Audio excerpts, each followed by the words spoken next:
Un échange rare donne la parole à des hommes engagés contre les violences faites aux femmes et les discours masculinistes. Une discussion essentielle pour comprendre, agir et faire évoluer les mentalités. Si vous souhaitez suivre ces débats et mieux décrypter les enjeux de société, pensez à liker, partager et vous abonner à Hémicycle. Mesdames les rapporteurs, chers collègues, chers invités, mesdames, messieurs, nous avons le plaisir de recevoir cet après-midi, dans le cadre de nos travaux sur la montée des mouvements et réseaux masculinistes, 4 personnalités engagées dans la lutte contre le sexisme et la montée des discours masculinistes en France et plus largement contre toute forme de violence faites aux femmes. Je souhaite la bienvenue à Bruno Solo, réalisateur, producteur, comédien, Thomas Piette, romancier et auteur jeunesse, Gilles Lazimi, à ses côtés, médecin et membre du Haut Conseil à l'égalité entre les hommes et les femmes, et Pierre-Yves Ginet, journaliste, consultant égalité-mixité pour des entreprises et administrations, et également membre du HCE. Je vous remercie tous les 4 pour votre présence parmi nous aujourd'hui. Dans un contexte où la diffusion des discours masculinistes et hostiles aux droits des femmes trouve de nouveaux relais, notamment en ligne, votre parole contribue à rappeler qu'une autre voix masculine existe, une voix qui refuse la banalisation des violences, qui refuse l'indifférence et qui choisit la responsabilité. Votre engagement témoigne d'une conviction essentielle. La lutte contre les violences faites aux femmes ne peut être menée sans l'implication active des hommes et sans une prise de conscience du rôle essentiel des hommes dans ce combat. C'est notamment le sens de la tribune publiée par ONU Femmes France le 25 novembre dernier, intitulée « Le silence des hommes doit cesser ». Je précise que des représentantes et représentants d'ONU Femmes France sont parmi nous cet après-midi à l'invitation de notre délégation. Parmi les signataires de cette tribune figure notamment Bruno Solo, qui est à nos côtés. Votre engagement sincère et ancien illustre concrètement la mobilisation d'hommes qui refusent la banalisation des violences sexistes et des discours de domination. En signant l'appel, invitant les hommes à rompre le silence et en prenant publiquement position, vous rappelez que la lutte contre ces violences exige une implication masculine claire et volontaire. Car la tribune ONU Femmes part d'un constat implacable. Une femme sur 3 subit au cours de sa vie des violences, commises dans plus de 90% des cas par des hommes. Dans 97% des cas de viol et 96% des agressions sexuelles, les auteurs sont des hommes. Elle appelle donc les hommes à sortir du silence face aux violences faites aux femmes, en rappelant qu'elles sont majoritairement commises par des hommes ordinaires et nourries par un climat de banalisation de propos sexistes et misogynes. Elle rappelle également l'urgence d'agir dans un contexte de diffusion des discours masculinistes et de cyberviolence croissante. Face à cette réalité, les formes d'engagement peuvent être multiples. L'une d'entre elles, dont nous avons bien besoin, est l'utilisation de l'humour. Thomas Piette, votre engagement s'inscrit dans cette mobilisation d'hommes qui contestent les discours de domination. Par vos vidéos et vos interventions, vous tournez en dérision les stéréotypes de virilité et mettez en lumière l'absurdité du sexisme, y compris et peut-être surtout dans ses formes les plus radicales. En faisant rire, tout en faisant réfléchir, vous contribuez à déconstruire ces représentations et à porter un contre-discours mobilisateur face aux rhétoriques masculinistes. Le professeur Gilles Lazimi et le journaliste et consultant Pierre-Yves Ginet, tous 2 membres du Haut Conseil à l'égalité, mais surtout des alliés infatigables et de longue date de la cause féministe, pourront nous faire part de leur constat sur la situation actuelle, son évolution, mais aussi sur les leviers permettant d'encourager davantage d'hommes à s'engager dans ce travail nécessaire de prise de conscience. En croisant vos regards de comédiens, romanciers, journalistes, consultants et médecins, cette audition nous permettra non seulement de mieux comprendre comment les discours sexistes et désormais masculinistes se diffusent et s'ancrent, mais aussi d'interroger les responsabilités collectives qu'elles impliquent, notamment celles des plateformes numériques, et d'esquisser des pistes de réponse afin d'ouvrir, nous l'espérons, des perspectives plus optimistes. Avant de vous laisser la parole, je précise que cette audition fait l'objet d'une captation audiovisuelle en vue de sa retransmission en direct sur le site et les réseaux sociaux du Sénat. Sans plus tarder, je vais laisser dans un premier temps la parole à Gilles Lazimi, médecin et membre du HCE. À vous, monsieur. Merci beaucoup de votre invitation. Je suis honoré d'être auditionné par la délégation aux droits des femmes, qui produit non seulement d'excellents rapports, mais qui nous permet de faire avancer la loi et notre société. Je vais commencer par des évidences bonnes à rappeler. On est le produit de notre éducation et le produit de la société. On ne naît pas homme, on le devient. On est façonné par notre environnement, par la société, la culture, notre histoire, les relations sociales, par nos places dans cette société. Je rappelle, donc, je suis médecin généraliste, j'ai la chance d'être enseignant, j'ai beaucoup d'affiliations militantes, je suis membre des SOS Femmes 93, du collectif Féministes contre le viol, de Stop VO, qui est une association qui s'occupe des violences éducatives ordinaires, et bien entendu de NUFAM France, et membre du HCE. Je suis médecin depuis plus de 40 ans et depuis plus de 36 ans en Seine-Saint-Denis, en centre de santé. J'ai partagé mes fonctions entre le soin et la prévention sur la commune de Romainville. C'était très important pour moi et d'être un observateur non seulement dans le cabinet médical, mais aussi à l'extérieur, dans la ville, et de mener des actions de prévention. Pendant de nombreuses années, j'ai rarement vu des femmes victimes de violences, et les rares que je voyais, ça se passait toujours très mal. Ça se passait mal parce qu'elles étaient soit agressives, soit mutiques, et puis surtout, elles n'écoutaient pas, elles ne faisaient pas ce que je pensais qu'il était bon qu'elles fassent. Et je pensais savoir. En fait, je comprenais rien du tout. Et cela s'expliquait en partie, parce qu'on ne m'avait absolument pas appris ce qu'étaient les violences. Et puis, le fait que j'étais un garçon, c'était difficile de me représenter ce que pouvait être la vie d'une femme, et encore plus l'impact des violences sur leur santé. Pendant mes années d'études, si je résume l'enseignement de la santé des femmes, on pourrait la résumer à la médecine gynécologique, dite médecine bikini, concernant l'appareil génital féminin et la grossesse. La femme est considérée en médecine, du moins était considérée en médecine il y a encore pas si longtemps, comme un homme comme les autres, pas d'études sur les âmes pour les femmes. Bon, je vous renvoie au rapport du HCE ou plusieurs rapports du HCE, ou alors comme hystérique, co-responsable des violences qu'elle subissait, supposée menteuse, une personne dangereuse, surtout si elle vient demander un certificat. Et attention, c'est ce que va me dire un conseiller ordinal il y a plus de 36 ans, quand je me suis installé en Seine-Saint-Denis, pensant bien faire. Il m'a dit attention à toutes ces femmes qui vous demanderont un certificat pour faire plonger leurs époux. Donc bien évidemment, ce n'est pas des victimes, ce sont des manipulatrices. Le deuxième conseil qu'il m'a donné, c'était concernant les patients toxicomanes, en me disant attention, ce sont des menteurs et des dealers, pas des patients, pas des personnes qui souffrent. Bon, j'ai découvert au sein de ma patientèle un grand nombre de patientes victimes de violences dans l'incapacité de parler des violences qu'elles subissaient et qui présentaient un grand nombre de pathologies médicales et psychologiques qui étaient des véritables tableaux écrans. C'est-à-dire que pendant très longtemps, j'ai suivi des patientes que je ne comprenais pas, pour lesquelles je n'arrivais pas à obtenir la sédation, leur guérison. Et derrière toutes ces pathologies, le jour où j'ai enfin posé la question des violences, j'ai eu une réponse pour ces patientes-là quand il n'y avait pas d'autres causes organiques, bien évidemment. Et c'est comme ça qu'en 2004, je réalise une première étude où je vais poser la question de façon systématique à toutes mes patientes, et je vais avoir un tiers de patientes qui va me répondre avoir été victime de violences physiques au cours de sa vie, plus de la moitié de violences verbales et psychologiques, et 1 sur 5, près de 20%, qui va me révéler qu'elles ont été victimes de violences sexuelles, dont 12% en inceste.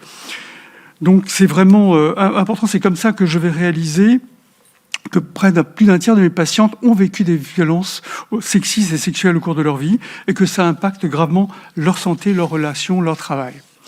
J'ai découvert au contact des associations, grâce à Emmanuel Piette, Marie-France Casélis, et donc vous connaissez Brigitte Brou, la vie des femmes victimes de violences, l'impact, l'emprise, les violences physiques, sexuelles et verbales et psychologiques. Avec Gérard Lopez et Muriel Salmona, le psychotraumatisme et ses mécanismes, j'ai découvert comment nous sommes modelés pour ne pas voir, pour ne pas comprendre, pour ne pas réaliser, et surtout pour ne pas être empathique avec les victimes de violences. Et là, on peut faire un catalogue, reparler des contes, des manuels scolaires, des proverbes sur les femmes, sur les violences. Je repense à une étude que j'avais dirigée sur l'avortement auprès de médecins réalisant des avortements. Donc, vous pouvez se dire que c'était des médecins motivés, féministes, volontaires. Et dans cette étude qualitative sur plus de 30 médecins, même ces médecins qui faisaient des avortements avaient des préjugés sexistes sur ces femmes qui demandaient des avortements. C'est pour vous dire que c'est ancré. Donc, sur l'éducation des garçons et des filles, bien évidemment, sur les jeux, les cours d'école, je pense que vous avez dû, à mon avis, lors de vos séances, avoir énormément de rapports sur la liberté donnée aux garçons et pas aux filles. Je ne vais pas reprendre l'étude d'Hubertine Auclair sur les livres, où 90% sont des auteurs et sur les personnages principaux sont des hommes, et sur le rôle assigné aux femmes et sur le rôle assigné aux garçons. Mais en tous les cas, ces schémas de pensée, ils sont activés inconsciemment, ils sont ancrés et il faut les déconstruire. Alors je le dis, je suis féministe, je suis pour l'égalité des droits des femmes et des hommes depuis plusieurs décennies. Malgré tout, quand je regarde derrière moi, je n'ai quand même pas élevé mes enfants de la même façon, je n'ai pas élevé mes filles et mon garçon de la même façon. Donc c'est pour vous dire à quel point on baigne dans ce bain de préjugés et inconsciemment on va reproduire, donc il faut vraiment lutter là-dessus. Sur la sexualité, sur les religions, on ne peut pas ne pas penser aux religions et ne pas penser à l'impact qu'ont les religions sur notre éducation, comment elles nous formatent et comment elles formatent notre conduite. Et puis, il faut quand même rappeler la famille. C'est quand même le premier lieu d'apprentissage du sexisme et des violences, c'est la famille. On éduque par l'exemple, par des modèles, et quand ces modèles sont nos figures d'attachement, ça a un impact majeur. Le père, c'est quand même le premier modèle de masculinité, et un garçon ou une fille va construire sa vision en fonction de l'exemple du père. Donc un enfant, il apprend le respect des femmes en voyant comment son père traite sa mère, sa sœur, ou les femmes en général, comment il la voit, partage-t-il les tâches, parle-t-il d'elle avec considération. Cet apprentissage, il est essentiel. Je fais juste un aparté sur les violences éducatives ordinaires, puisque je suis président de Stop VO, violences éducatives ordinaires, pour dire le lien majeur qu'il y a entre les violences faites aux enfants et les violences faites aux femmes au sein du foyer. Et puis pour dire, et encore, arrêtons de parler de violences faites aux femmes et parlons de violences masculines, car on sait très clairement que 96% sont des hommes. Je veux aussi rappeler les mots.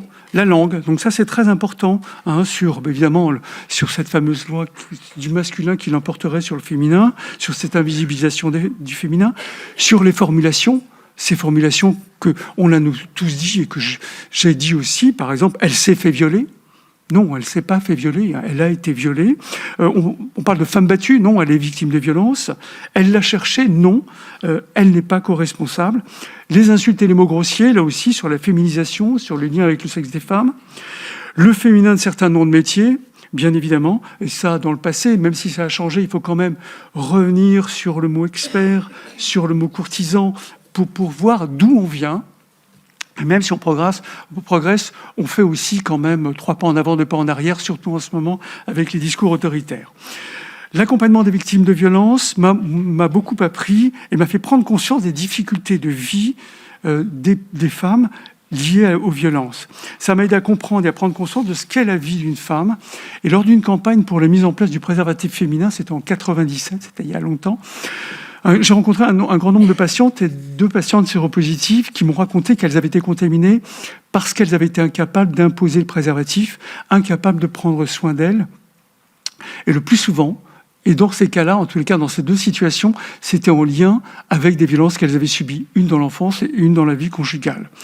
Donc, ne comprenant pas pourquoi ces femmes ne révèlent pas ces violences, c'était important d'étudier un petit peu qu'est-ce qu'on fait pour que les femmes s'expriment sur la violence. Alors bien évidemment, à la faculté, rien, puisqu'on ne nous a jamais appris à poser la question. Donc depuis, on pose la question, on a fait un enseignement, on a modifié 4 questions d'internat pour former les médecins au concours de l'internat et pour ensuite poser ces questions. Donc ça avance, mais ce n'est pas suffisant. Et sur les campagnes de communication, j'avais étudié en 2003 les affiches qui étaient présentées aux femmes victimes de violences. Toutes les affiches, c'était téléphoné avant qu'il soit trop trop tard avec un cercueil ou autre. Donc on disait aux femmes, vous êtes co-responsables, vous avez choisi le mauvais époux, et puis vous êtes battu par lui, et ensuite vous restez. Donc c'était impossible à penser.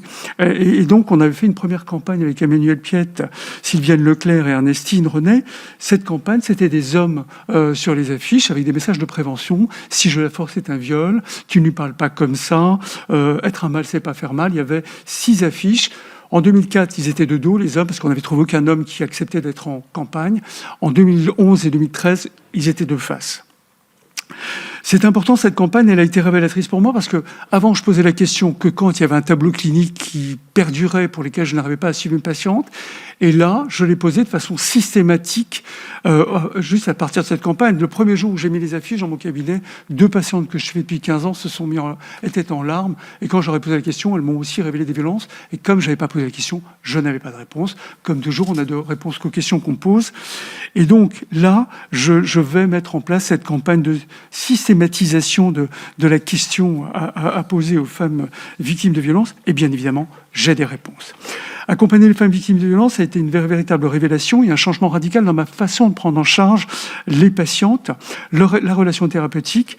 Et puis c'est majeur parce que ça m'a enfin permis de comprendre à quel point l'impact de la vie, l'impact de notre histoire va impacter notre santé, nos relations, notre vie. Donc il est important, à chaque fois qu'on a une femme victime de violence, avant tout de la croire, de la respecter, de l'écouter, de les comprendre, de leur expliquer la stratégie de l'agresseur, de les déculpabiliser, d'inverser la honte, de désigner les coupables, de rappeler la loi et de leur rendre leur statut de victime. Et là, en médecine, on nous disait attention au certificat, attention à ce qu'elles vont vous demander, vous n'êtes pas présent, vous ne savez pas, soyez neutre. Non, la neutralité, c'est toujours être du côté de l'agresseur. Toujours. Et en médecine et ailleurs. Donc, les écouter, ça c'est très important. Déconstruire les a priori, bien évidemment, et les préjugés. Penser les violences, être du côté des victimes.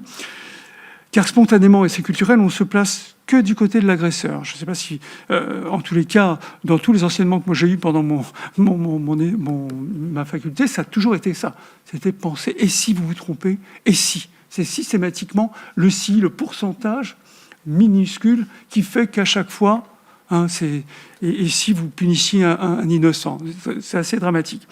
Donc regardez comme on s'apitoie sur ces pauvres agresseurs, sur ces violeurs, et on va euphémiser, parler d'amour, de passion, de sexe, alors que ce sont des violences. À la suite de cette campagne, j'ai coordonné plusieurs campagnes télévisées avec la Fédération nationale Solidarité Femmes, avec le collectif Féministes contre le viol. Et vraiment, il est important que les hommes s'impliquent, car là aussi, ne rien faire, c'est laisser faire. Et la complicité passive, le silence ou l'indifférence, c'est accepter et tolérer les violences. Et si les hommes ne disent rien, ils valident les comportements violents et les discriminations sexistes. Donc comment faire cesser ce silence? Intervenir en tant qu'homme auprès des autres hommes, sortir des stéréotypes sexistes, paternalistes, lutter contre, bien sûr, les sexismes agressifs, mais démonter le sexisme paternaliste parce qu'il est là pour faire le lit de l'autre sexisme agressif, se remettre en question, se former sur les mécanismes du sexisme et du consentement et des violences, bien évidemment, arrêter de confondre violence sexiste et viol, ça c'est vraiment très très important, et la sexualité, pardon, c'est aussi accepter de regarder ses propres comportements et d'entendre les critiques. C'est refuser de rire à une blague sexiste, c'est dire à un ami que son comportement est inapproprié, c'est questionner les stéréotypes de la virilité. Agir au quotidien, c'est aussi prendre sa part. Intervenir, c'est soutenir les collègues femmes si propos sexistes, soutenir et amplifier. Il ne s'agit pas de prendre la parole à la place, mais d'utiliser la sienne et soutenir la leur. Et quand elles subissent des injustices dans l'espace public, il faut intervenir. C'est jouer notre rôle. On a une part à jouer, même si elle vous semble petite, on a tous une part à jouer. Le silence des hommes doit cesser, c'est l'objet de l'appel d'ONU Femmes France auquel j'ai eu la chance de participer. Je veux dire, on sait d'après déjà l'ANVES, ça fait quand même plus de 26 ans, une femme sur 10 est victime de violences conjugales. Ça veut dire qu'un homme sur 10 est violent. Selon l'étude de Lucille Pétavin, et vous l'avez rappelé, 84% des auteurs d'accidents de la route mortels sont des hommes, 90% condamnés par la justice sont des hommes, 86% pour cause de mort sont des hommes, 97% des auteurs de violences sexuelles sont des hommes. Le coût de la virilité masculine est estimé à 95 milliards d'euros par an. C'est quand même impensable qu'on ne puisse pas s'arrêter sur ce chiffre et dire, bon, où place-t-on l'argent réellement ? 9/10 des hommes ne le sont pas. Il faut qu'ils soient acteurs de prévention, qu'ils cessent de cautionner les agissements sexistes de leurs collègues, de leurs frères, de leurs pères, de leurs voisins. La plupart des hommes ne sont pas violents, mais leur inaction permet aux violences de persister. Il ne s'agit pas de se sentir coupable d'être un homme, mais de faire partie de la solution. Et pour les hommes d'aujourd'hui, il faut changer, être un père. Ça veut dire s'impliquer sur ce sujet. Il nous faut rompre la chaîne des violences. On a fait avec Stop VO un film qui s'appelle Refuser cet héritage, refuser l'héritage des violences. On est tous, pour une grande partie, issus d'une société où les violences étaient prégnantes dans la famille, portées par les hommes. Il faut qu'on cesse de continuer. Donc on peut refuser cet héritage très clairement. En conclusion, le rôle de tous les hommes est majeur. Celui du père est essentiel. Il modèle les relations humaines de nos enfants. Et en éduquant nos enfants à l'égalité et le respect, on construira un monde où nos fils seront ni agresseurs, ni des spectateurs silencieux. Et les filles seront plus fortes, plus libres et moins victimes. Il faut cesser le silence des hommes afin qu'ils soient enfin acteurs de l'égalité entre les hommes et les femmes et de la lutte contre les violences masculines. Merci.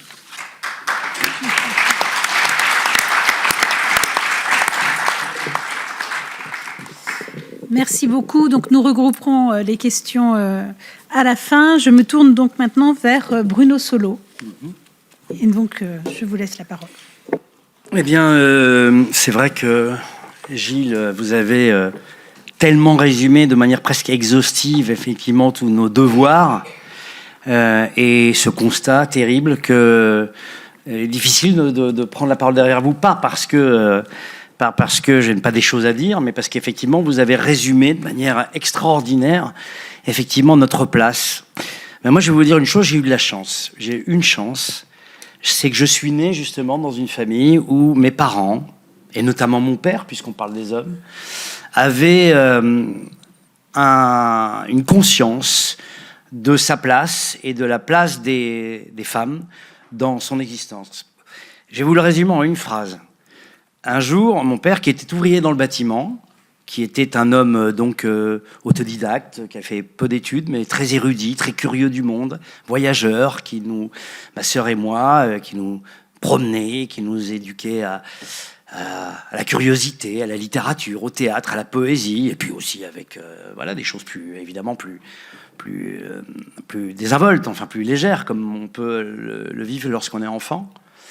Mais un jour, je me souviens à un mariage, je devais avoir 8-10 ans, il y avait un papy charmant, très drôle, qui dansait avec les jeunes filles pendant ce mariage. C'était dans les Landes, puisqu'on est on vient de cette région, les Landes et le Pays Basque. Et c'était un mariage très chaleureux, très chouette et tout, d'un de mes cousins. Et ce papy, qu'on ne connaissait pas, mais qui était habitant du village, dansait de manière extrêmement drôle et sympathique avec des jeunes femmes, des jeunes filles. Il devait avoir 80 piges, bien tassé.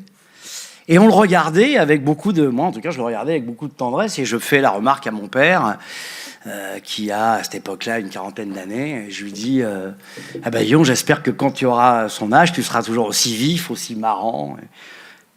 Et il me dit oui, moi je me le souhaite aussi, d'être aussi alerte. Mais maintenant il me dit, regarde cet homme et imagine une dame de son âge à la place. Une dame de son âge qui danse avec des jeunes hommes, qui est là, qui les tripote un peu, mais tout ça n'est pas bien méchant.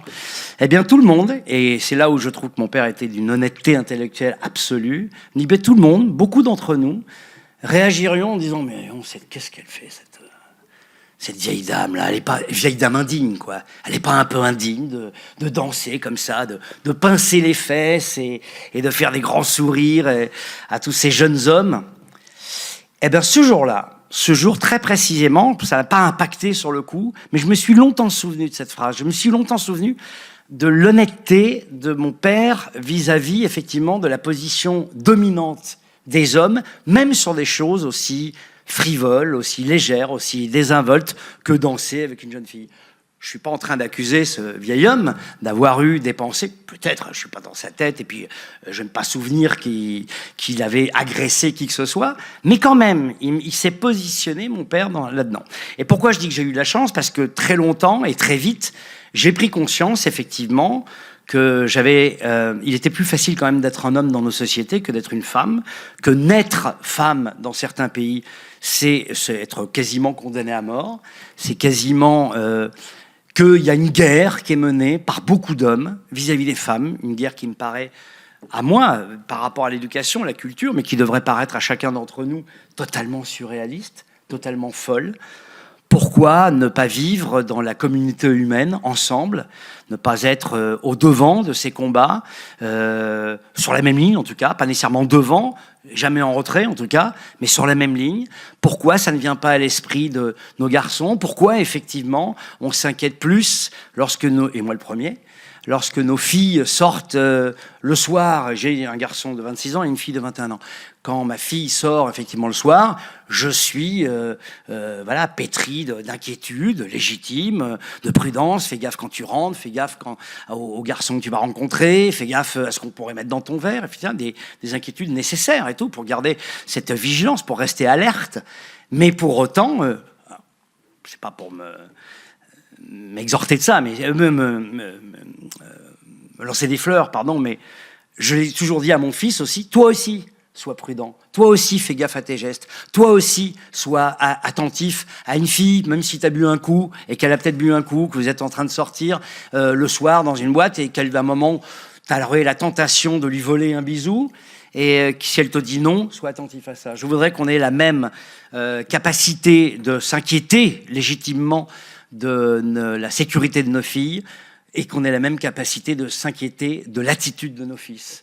Et ça, effectivement, si on le fait systématiquement, et en plus, pardon, je digresse un peu, mais je pense que beaucoup d'hommes, même des masculinistes, des misogynes, des phallocrates convaincus, le premier réflexe qu'ils ont lorsqu'ils disent à leur fille de sortir, c'est ça. C'est dire fais gaffe, je connais les hommes, fais gaffe à eux, fais gaffe aux mains baladeuses, etc. Je pense qu'en plus, ils ont ce truc-là. Mais par contre, ils ne penseront jamais à dire à leur fils, voilà, ils seront fiers de savoir que leur fils a une petite amie, une petite copine, etc. Donc, c'est pour ça, à nouveau, je reviens sur cette chance que j'ai eue de grandir dans une famille où, effectivement, mon père était quasiment... Alors, ma mère était évidemment très impliquée dans les mouvements féministes. Je me souviens de ma maman en 73, allant à Bobigny, devant le tribunal de Bobigny, au moment du procès, effectivement, mené par Gisèle Halimi, un procès mené par une avocate, voilà, qui donnera la possibilité aux politiques ensuite de prendre des initiatives et de faire en sorte de légaliser l'avortement. Voilà, ça a été au départ un mouvement sociétal, ça a été un mouvement humain, c'était un mouvement porté par des femmes qui ont ensuite poussé Simone Veil, enfin pas poussé, pardon, mais qui ont donné la capacité à Simone Veil de le proposer comme une loi à l'Assemblée nationale. Et je me souviens de la joie de ma maman face à ce procès, je me souviens du soutien de mon père vis-à-vis de tout cela. Donc mon père était effectivement un homme féministe. Et je suis fier et heureux d'être le fruit de cet héritage et de cette culture, de cette éducation. Et c'est vrai qu'aussi loin que mes souvenirs remontent, dès lors que je me suis engagé sur ces sujets au départ, beaucoup, et je le suis toujours, avec la voix de l'enfant notamment, et que je me suis intéressé au sort des enfants, et notamment à l'inceste, puisque 80% des agressions commises sur les enfants le sont au sein de la cellule familiale ou de la cellule très proche. Très très vite, même quasiment immédiatement, je me suis rendu compte que derrière chaque enfant qui souffre, il y a toujours aussi une femme qui a été battue, une femme qui n'a pas osé dire, une femme qui a été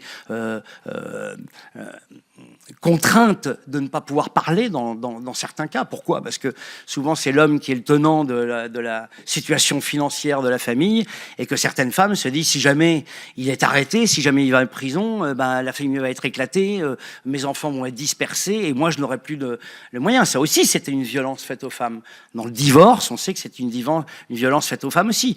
Je crois qu'il y a des chiffres qui sont alarmants. Je crois que sur un divorce qui est prononcé, la plupart des hommes s'en sortiront sur le moyen ou long terme, alors que la plupart des femmes, elles ne s'en sortent pas.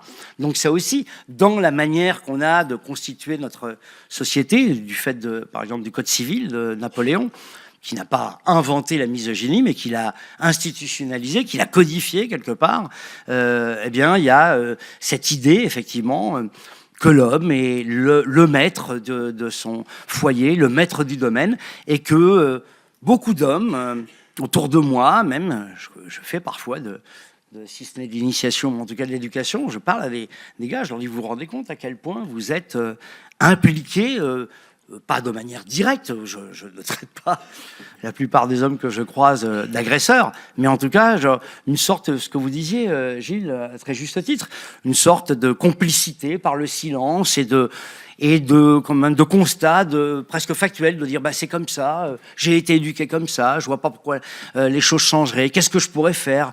Ces hommes qui disent souvent donnez-nous les codes, expliquez-nous comment faire. Écoutez, tout simplement, écoutez la souffrance de celles qui encaissent les douleurs depuis toutes ces années, et sachez être à l'écoute. Et je crois qu'en étant tout simplement à l'écoute, en étant véritablement à l'écoute du problème des femmes, il n'y a pas de raison objective qu'on n'avance pas ensemble et qu'on ne trouve pas les solutions à cette injustice monstrueuse qui est de ne pas vivre sur la même ligne, en harmonie, les femmes et les hommes. Ça me paraît tellement évident, et c'est vrai que les choses bougent, même dans l'art. Regardez, vous avez tous vu cette série, enfin beaucoup d'entre vous ont vu cette série Adolescence, par exemple. Cet enfant-là, c'est pas un idéologue, je pense. Par contre, les masculinistes qui sont derrière ces enfants qui, tout d'un coup, ont ces réactions-là, eux sont des idéologues. Eux, ils ont vraiment une volonté d'écraser l'idée même d'être une femme et effectivement, de justifier la culture du viol, le patriarcat tout-puissant, etc. Eux, c'est des idéologues. Mais les enfants, parfois, qui sont victimes de ça, ils ne le sont pas. Ils pensent juste que si j'en suis là, c'est à cause des femmes qui ne veulent pas de moi. Enfin, on les appelle les incels, je crois. Voilà, donc cela, on peut encore tout à fait les ramener à nous. Sur les idéologues, quels qu'ils soient, dans quelque domaine que ce soit de notre société, j'ai envie de dire, une fois qu'on les aura isolés, une fois qu'on aura démonté leurs arguments un par un, et c'est souvent très facile d'ailleurs de les démonter. Moi, je me suis retrouvé dans des situations où j'ai parlé à des jeunes enfants qui me disaient « Ah bon, je croyais, j'étais persuadé que… » Donc, on pourra, une fois qu'on les aura isolés, on pourra s'en sortir. Mais le poison qu'ils distillent effectivement au quotidien, on le voit bien dans la série Adolescence, on le voit aussi dans une série remarquable sur Arte qui est passée l'année dernière, qui s'appelait Querer, où on voyait effectivement une femme dans un milieu social très favorisé, dans un milieu bourgeois, cette femme qui vivait avec un homme qui, tous les vendredis, samedis, lui imposait le fameux devoir conjugal, si tant est que ça veuille dire quelque chose, en tout cas lui imposer de faire l'amour avec elle, et qu'au bout d'un moment, elle le refusait. Et elle venait, je vous dis, d'une famille très, très favorisée. Et elle porte plainte. Et au fur et à mesure des 4 épisodes du film, on voit évidemment ses enfants, les enfants de cette femme, qui lui en veuillent, qui dit « Mais enfin, comment tu peux détruire comme ça notre famille? Jamais je t'ai entendu te plaindre, jamais papa n'a été violent avec toi. » Parce qu'effectivement, il ne la frappait pas. Mais quand elle refusait le devoir conjugal, en revanche, avec des choses beaucoup plus pernicieuses, il lui coupait les vivres, il ne lui parlait plus pendant un moment, il était agressif avec elle, avec les enfants, humiliant dans les réunions familiales, ou même quand ils sortaient, quand ils allaient au théâtre ou quoi que ce soit, la manière. Et elle sentait que c'était inhérent à son refus. Donc elle accomplissait ce que lui estimait être son devoir conjugal.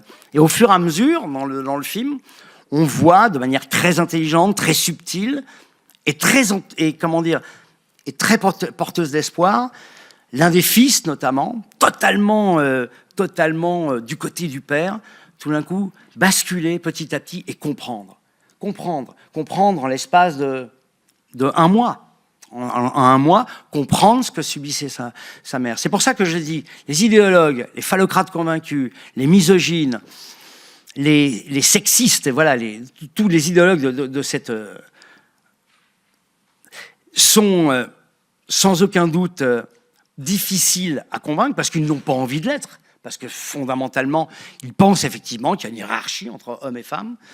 Mais ceux qui sont victimes de ces discours-là, sur les réseaux, etc., je pense vraiment, et vous avez raison, Gilles de Lavardy, si on fait de la prévention, si nos élus s'emparent de ce sujet qui est essentiel dans notre quotidien, je pense qu'il y a encore véritablement la possibilité d'inverser les choses. Ça se passe chez nous, ça se passe dans nos familles, il faut avoir le courage de parler à nos fils. Moi, j'ai très vite parlé de pornographie à mon fils. J'ai très vite compris qu'il était susceptible, à 12 ans, évidemment, aujourd'hui, de découvrir la pornographie. On le sait, dans des classes, il y a des gamins qui se mettent au fond de la classe, ils ont leur AirPod dans les oreilles, ils regardent leur portable, ils sont en train de regarder des femmes qui disent non, mais qui disent oui, en fait, et de regarder des films pornographiques. Donc, si on n'ose pas parler de ces sujets-là à la maison, avec nos fils, essentiellement avec nos fils, avertir nos filles, mais pour pas qu'elles deviennent des femmes soumises ou qu'elles soient dans l'acceptation, qu'elles feraient tout, c'est ce qu'attendent les hommes d'elles. Effectivement, ça évidemment, mais on les convaincra vite. Mais garder nos garçons là-dedans, leur expliquer que ce n'est pas ça, que c'est pas ça l'amour, que c'est pas ça la tendresse, que c'est pas ça vivre en société. Et moi, je l'ai fait très vite, et je suis assez fier de voir que mon fils, c'est pas le seul, et je suis pas le seul à le faire, mais mon fils fait partie de ces garçons qui vont grandir avec cette idée qu'on doit vivre en harmonie. Voilà. Et je pense que Tom, pour ne pas le nommer, est un garçon remarquable de ce point de vue-là, parce qu'il a accepté que je lui parle et que je le mette face à quelque chose auquel il allait être confronté. Il me disait, mais non, mais papa, je regarde pas ça. Je dis, écoute, tu regardes pas, tu seras amené à le regarder. Évidemment, tu le fais peut-être déjà, je veux juste que tu saches ce que tu regardes et ce que ça implique dans ton existence. Et à partir de ce moment-là, je pense que si on nous donne les outils aussi, parce qu'il y a des hommes et des femmes et des familles où, moi je me souviens quand j'étais petit, j'ai 62 ans, il y avait de l'éducation sexuelle à l'école. Et je me souviens des cris d'orfraie de certaines aux réunions de parents d'élèves. Enfin, c'est pas l'âge de parler de ça à nos gamins, à nos gamines, enfin voyons. Et déjà, à cette époque-là, c'était difficile. Et aujourd'hui, je crois que, enfin, je me trompe peut-être, mais je pense que ça a disparu de plein de programmes scolaires, dans plein d'écoles, communales, lycées, collèges.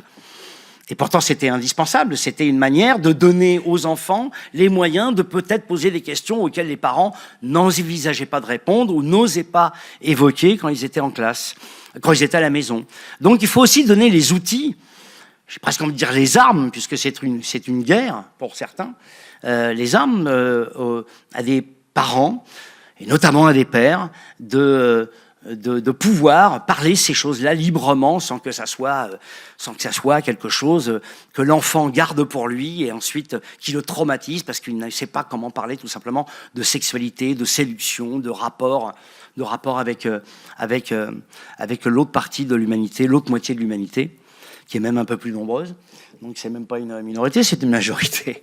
Donc voilà, je crois qu'il faut aussi qu'on donne les outils. Pour ça, il faut qu'il y ait des préventions, qu'on en parle dans les écoles, qu'il y ait effectivement des campagnes d'affichage, qu'il y ait des films de plus en plus qui s'emparent de ces sujets. C'est plutôt le cas. Heureusement, nous avons l'art pour ne pas mourir de la vérité, disait Nietzsche, qui a pas dit que des conneries. Et en tout cas, là, ça, c'était vrai. Et effectivement, avoir l'art pour ne pas mourir de la vérité, c'est que nous aussi, les artistes, on a une responsabilité vis-à-vis de ça dans notre discours et dans la manière de ne pas fermer les yeux sur ces sujets. Voilà. Écoutez, voilà, merci beaucoup. Je pense que nous aurons beaucoup de réactions. Et je m'interdis moi-même de réagir tout de suite. Donc, je donne maintenant la parole à Pierre-Yves Ginet. Donc, vous êtes, je le rappelle, journaliste, consultant égalité, mixité et membre du HCE. À vous, Pierre-Yves. Merci, Madame la Présidente. Alors, je viens de vous écouter, Bruno, et ma première réaction, quand je vous ai entendu parler avec beaucoup de tendresse de l'engagement de vos parents, je me dis, là, je crois qu'à nous deux, on a une très bonne nouvelle pour tous les gars. C'est que moi, je suis pas du tout tombé dedans quand j'étais petit. Je viens d'une famille qui est extrêmement conservatrice. On nous a inculqué le respect, pas de violence. Je suis pas, voilà, tout se passe. Non, mais tout se passait bien et j'ai eu cette chance. Mais alors, en termes de culture de l'égalité, moi, j'arrive du néant. Donc, c'est possible pour tout le monde et ça, c'est quand même bien, même si on n'a pas été gâtés au départ. En tout cas, moi, en ce qui me concerne, ça fait 30 ans que je suis engagé à 100% de mon temps dans ce combat pour l'égalité. Et vous avez employé le mot guerre, moi je vais rester sur combat, mais c'en est vraiment un. J'aurais donc consacré une grande partie de ma vie, journaliste, reporter centré sur ces questions, cofondation d'une association au début des années 2000, avec lequel on a sensibilisé plus d'1 million de personnes, puis d'un magazine, Femmes ici et ailleurs, aujourd'hui disparu, c'est ma petite larme du moment. Et je voudrais aussi parler de mon appartenance à Zéro Macho, qui est un collectif d'hommes engagés contre cette horreur qu'est la prostitution, le système prostitutionnel. J'accompagne aujourd'hui des entreprises, administrations sur ces questions d'égalité, notamment dans la lutte contre le sexisme. Vous dire que quand j'ai reçu votre invitation, la première chose qui m'est venue à l'esprit, c'est que j'étais très triste, en fait, de voir cette invitation après tant d'années de lutte, de combat, pour discuter sur la montée du discours misogyne, phallocrate, et de la pensée masculiniste. Franchement, on arrive de loin. Enfin, je pense que voilà, quand on est là, Gilles l'a dit, depuis plusieurs décennies, on arrivait peut-être de plus loin, mais il y avait une dynamique, quoi. Et là, j'ai l'impression d'un recul rapide, marqué, dans une partie de la population, et c'est dur à avaler quand on est depuis si longtemps sur cette question. Donc de la tristesse, puis je suis un peu désabusé aussi, je vous avoue. Il y a les mouvements masculinistes, et puis il y a nous, les hommes lambda. Et partager avec vous qu'en fait, après les crimes de Mazan, et ces phrases qui revenaient en boucle dans les médias sur ces monsieur tout le monde qui étaient sur le banc des accusés, naïvement, je le dis aujourd'hui, j'y ai cru. Naïvement, je me suis dit, à un moment donné, on va faire le lien entre ces messieurs tout le monde. Pas pour dire que tous les hommes sont des violeurs en puissance, pas du tout. Pas des violents en puissance non plus, c'est pas le sujet. Mais juste que nous, collectivement, allions être en capacité de nous poser les bonnes questions, celles sur nous les hommes, sur notre chemin de socialisation commun que nous avons eu, nous, les monsieur tout le monde, sur la place que nous occupons dans la société, sur ce qui cloche en nous ou autour de nous et qui amène certains d'entre nous, donc des monsieur tout le monde aussi, à agir de la sorte. Que s'est-il passé après Mazan ? Pas grand-chose, en fait, sur cette question. Je ne sais pas si vous êtes comme moi, que vous avez essayé de lancer ces débats, mais c'était plutôt des engueulades très fortes avec des gars et avec des filles qui refusaient vraiment ce questionnement. Dire, et Gilles, tu l'as dit aussi, mais je crois que c'est toujours important de le rappeler, c'est qu'on est que des hommes, à part vous, Madame la Présidente, bien sûr, à cette scène, et tout ce que nous avons à dire, 100% de ce que nous avons à dire. Faut que je revoie ça parce que Bruno, non, vous nous avez apporté un propos par un homme du coup, mais en tout cas, nous avons surtout appris de femmes. En ce qui me concerne, moi, c'est clair, je ne fais que marcher dans les pas de certaines femmes. Je pense à toutes les merveilleuses associations féministes que nous avons aussi dans notre pays. Tout ce que je sais, c'est d'elles que je l'ai appris. C'est de femmes d'ici et d'ailleurs. Et d'ailleurs, cet ailleurs, sur la scène nationale, fait un petit peu ma spécificité. En tout cas, cet engagement pour l'égalité, pour le féminisme, pour moi, c'est d'abord du travail. Le féminisme, c'est du labeur, de la transpiration, des questionnements, des remises en cause, des questionnements encore, des réponses apportées par des gens plus capés que moi, essentiellement des femmes, notamment au départ, sur un vécu que je n'ai pas et que je n'aurai jamais, mais que je peux tenter, au moins tenter de comprendre. En ce qui me concerne, ça a été clair, c'est pendant des années, je me suis tu, je l'ai fermé et j'ai appris. J'ai écouté. Et au bout d'un moment, j'ai estimé que j'avais un bagage suffisant pour pouvoir, comme Gilles l'a dit, comme tu l'as dit aussi Bruno, me mettre sur la même ligne pour parler, reprendre cette voie, etc., etc. Pour moi, le féminisme, ce sont des compétences qui se construisent. J'insiste sur ce mot, des compétences qu'il convient d'acquérir. Une culture de l'égalité, ça se construit, ça ne se décrète pas. Et ça se construit pour tous et toutes. A fortiori, pour tous. Ceci étant posé, l'état des lieux du sexisme, où on en est aujourd'hui. Je ne vais pas reprendre les chiffres du Haut Conseil à l'égalité, du rapport du Haut Conseil à l'égalité, excusez-moi. Juste reciter quand même que aujourd'hui, 10 millions d'individus en France, je cite le rapport, adhèrent franchement à un sexisme hostile, marqué par une dévalorisation systématique des femmes, une méfiance à leur égard et parfois une justification des comportements discriminatoires ou violents. 10 millions de personnes en France là-dessus. On rajoute le sexisme paternaliste que tu as évoqué, Gilles. L'addition est vraiment lourde, et je repense à toutes ces années de lutte là, avec 40% de la population aujourd'hui âgée de plus de 15 ans qui a une adhésion claire au sexisme. Ça, c'est ce que dit ce rapport, on en est là aujourd'hui. Et je repense à quand j'étais plus jeune, je pense qu'on n'avait pas toutes les armes, notamment les gars, on n'avait pas cette culture aujourd'hui qui est bien plus répandue. Mais quand je pense à cette question, est-ce qu'on peut, c'est une question dans le rapport de l'an dernier, est-ce qu'il faut parfois être violent en société pour se faire respecter? Mais si je l'avais pensé, mais jamais je l'aurais dit. Aujourd'hui, c'est dit et pensé par une petite partie de la population. Face à ça, on a donc les actions des masculinistes qui se multiplient et très vite. Il faut être clair, ça a été dit, c'est un projet politique de domination. Quand on en vient à harceler le 39-19 en meute organisée, c'est extrêmement clair. Ces gens s'appuient aussi sur des forces qui les financent. Il y a de l'argent de leur côté. La philanthropie et les puissances financières orientées vers les réactionnaires est conséquente. Et repensez à tous ces Vélib. On est arrivé un matin et on a vu, je ne sais pas combien, je ne vais pas dire tous, mais les Vélib à Paris. Puis après, moi j'habite à Lyon, c'était pareil à Lyon, avec des autocollants parfaitement à la forme, tous placardés en une seule nuit. Il faut des moyens et de l'organisation pour ça, ça ne tombe pas du ciel. Et en face de ça, en face de ces moyens, de cette organisation, nos associations aujourd'hui licencient. Nos associations féministes aujourd'hui licencient. C'est ça le constat.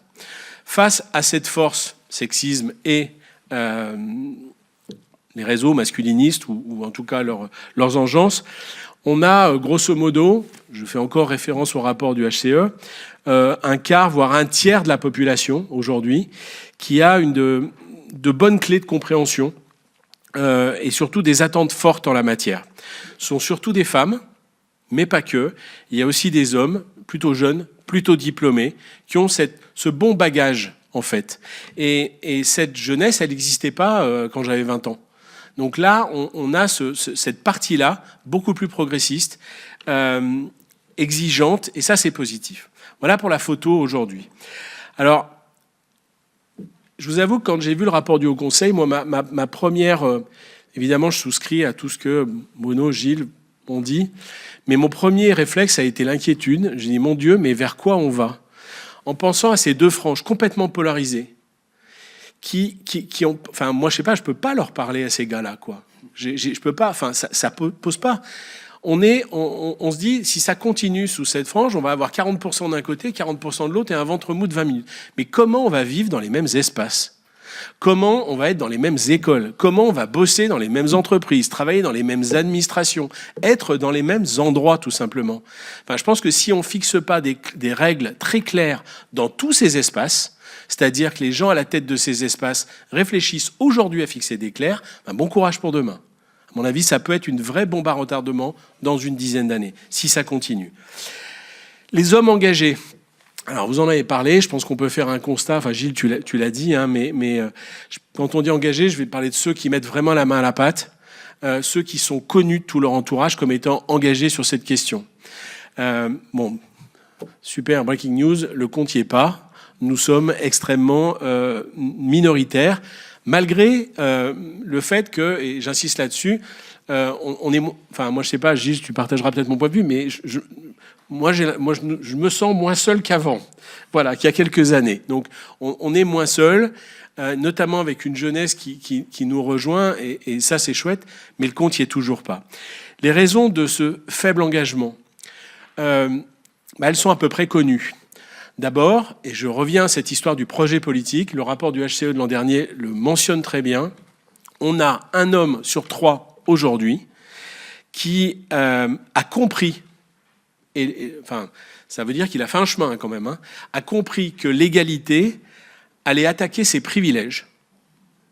Je cite le rapport du Haut Conseil, je crois que c'est dans ces termes, et qu'il n'en veut pas. Il l'a compris et en conscience, il le refuse. Je garde mes privilèges au détriment d'eux.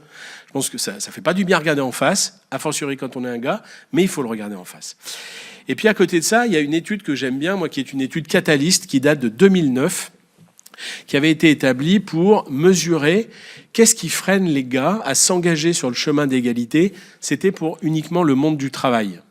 Donc ça date un peu, oui, je vais tenter un petit peu de façon non scientifique, mais de l'adapter. Il y avait 3 freins qui étaient, je vais l'adapter pour toute la société, 3 freins qui étaient soulignés. Le premier des freins qui étaient soulignés, c'était la peur du regard de leur père, de perdre en quelque sorte des crédits de masculinité. Je m'engage dans la question d'égalité, vous voyez ce que je veux dire, et pas savoir gérer les conflits avec les autres. Donc on a la trouille. Deuxièmement, trouille aussi, ça ressort plus aujourd'hui, de dire des bêtises, de se faire tacler par un certain nombre de femmes qui ont peut-être sans doute une plus grande culture que nous là-dessus, et on n'ose pas y aller. Et puis, j'insiste, cette peur de perdre ses privilèges. Donc en tout cas, il y a ce mot peur qui peut être mis en avant. Deuxièmement, il y avait l'apathie. L'apathie, je trouve ça d'une lâcheté et d'un confort total, mais c'était, en gros, puisqu'on en parle, ça va se faire. Donc je fais rien. Tranquille. Et le troisième point, qui était souligné en 2009, c'était l'ignorance qui était pointée. Celle de la réalité des situations, des subtilités du sujet. Là, depuis MeToo, je pense que c'est quand même assez dur d'y aller. Quel homme peut dire qu'il n'est pas au courant aujourd'hui ? Alors, on va pas leur demander d'avoir une connaissance fine de tous les chiffres et tous les éléments, c'est pas ça, mais juste de s'arrêter un moment, lire quelques trucs, regarder des séries comme celle que tu as mentionnée, en fait s'intéresser, tenter de comprendre. Enfin, on va être sérieux, il suffit de se baisser aujourd'hui pour trouver l'information. Donc quelqu'un qui reste ignorant là-dessus, c'est quelqu'un qui veut rester ignorant. Et moi, je vous avoue que j'en peux plus d'entendre depuis tant d'années tous ces gars, parfois mes amis, qui me disent j'ai une fille, je veux le meilleur pour elle, et ben rien. Le sexiste, c'est pas moi, c'est l'autre. L'environnement sexiste, c'est pas ma boîte, c'est la boîte d'à côté, etc., etc. J'en peux plus d'entendre ça tout le temps, dans toutes les organisations, partout. Ce manque d'engagement des hommes, est-ce qu'il explique la lenteur des avancées ? Parce que malheureusement, on peut parler de lenteur des avancées. Oui, bien sûr, et à plusieurs titres. D'abord parce que, Madame la Présidente, vous l'avez dit, tu l'as rappelé, les auteurs, voilà, je ne vais pas redire tous ces chiffres, c'est pas, c'est clair, c'est pas tous les hommes, mais c'est quasiment tout le temps que des hommes. Donc, et à chaque fois, donc voilà, faut regarder ça en face. Ensuite, pour initier le changement, qui tient majoritairement les manettes dans notre pays, sauf si j'ai raté un gros chapitre. Je crois qu'on sait encore aux mains de qui, à peu près, enfin quelle moitié de la population il est globalement. Ensuite, et vous l'avez dit dans votre propos introductif, il y a cette question de la responsabilité de tout homme, qu'il soit en position de pouvoir ou pas, peu importe. Parce que je bénéficie du système actuel. Je suis du bon côté de la table. J'en récolte les fruits tous les jours. Donc c'est un peu facile, je trouve, et lâche, quelque part, d'aller récolter ces fruits sans endosser la responsabilité qui va avec, pour faire en sorte qu'on rééquilibre les choses. Je me sens pas coupable de quoi que ce soit, a fortiori compte tenu de mon engagement de longue date, mais j'ai une responsabilité, et j'ai beaucoup aimé la tribune de l'écrivain Nadir Dendoun dans Libération il y a quelques semaines. Vous savez, ça fait des années qu'on travaille là-dessus, puis des fois on voit quelqu'un qui arrive avec un mot en se disant « c'est ça ». Il disait qu'en tant qu'homme, la question des violences nous oblige à nous situer. Et nous situer, j'adore ce mot en fait. Se placer clairement dans un camp, avec les actions qui vont avec, que toutes et tous autour sachent dans quel camp on est. Gilles, tu l'as dit, en parlant des violences. La neutralité, c'est se mettre du côté des agresseurs. Je vais me permettre peut-être d'élargir le propos. C'est par rapport à toutes ces questions d'égalité. Ne rien faire, ne pas être situé. Les gens autour de nous qui ne savent pas qui on est, c'est soit encourager le camp d'en face, que tu as très bien décrit, soit à minima lui permettre de prospérer. Et a fortiori, compte tenu de ce rapport du Haut Conseil à l'égalité, qui nous appelle à l'urgence aujourd'hui, extrêmement clairement. Donc, rester non situé, plus question. Comment amener davantage d'hommes à s'engager sur cette question ? Pour finir mon propos, la question, elle est importante. J'adorerais pouvoir vous amener une réponse pleine de certitude et très masculine, mais c'est pas ce que je suis en capacité de faire. Ceci dit, quand même des pistes. Ce qui est certain, c'est que face à un problème qui est aussi systémique et important, il faut un plan d'action systémique. Je n'invente rien. Et face à un péril aussi important, je rappelle ce rapport du Haut Conseil, où quand la ministre est venue, elle parlait d'état d'urgence, ce sont ses mots.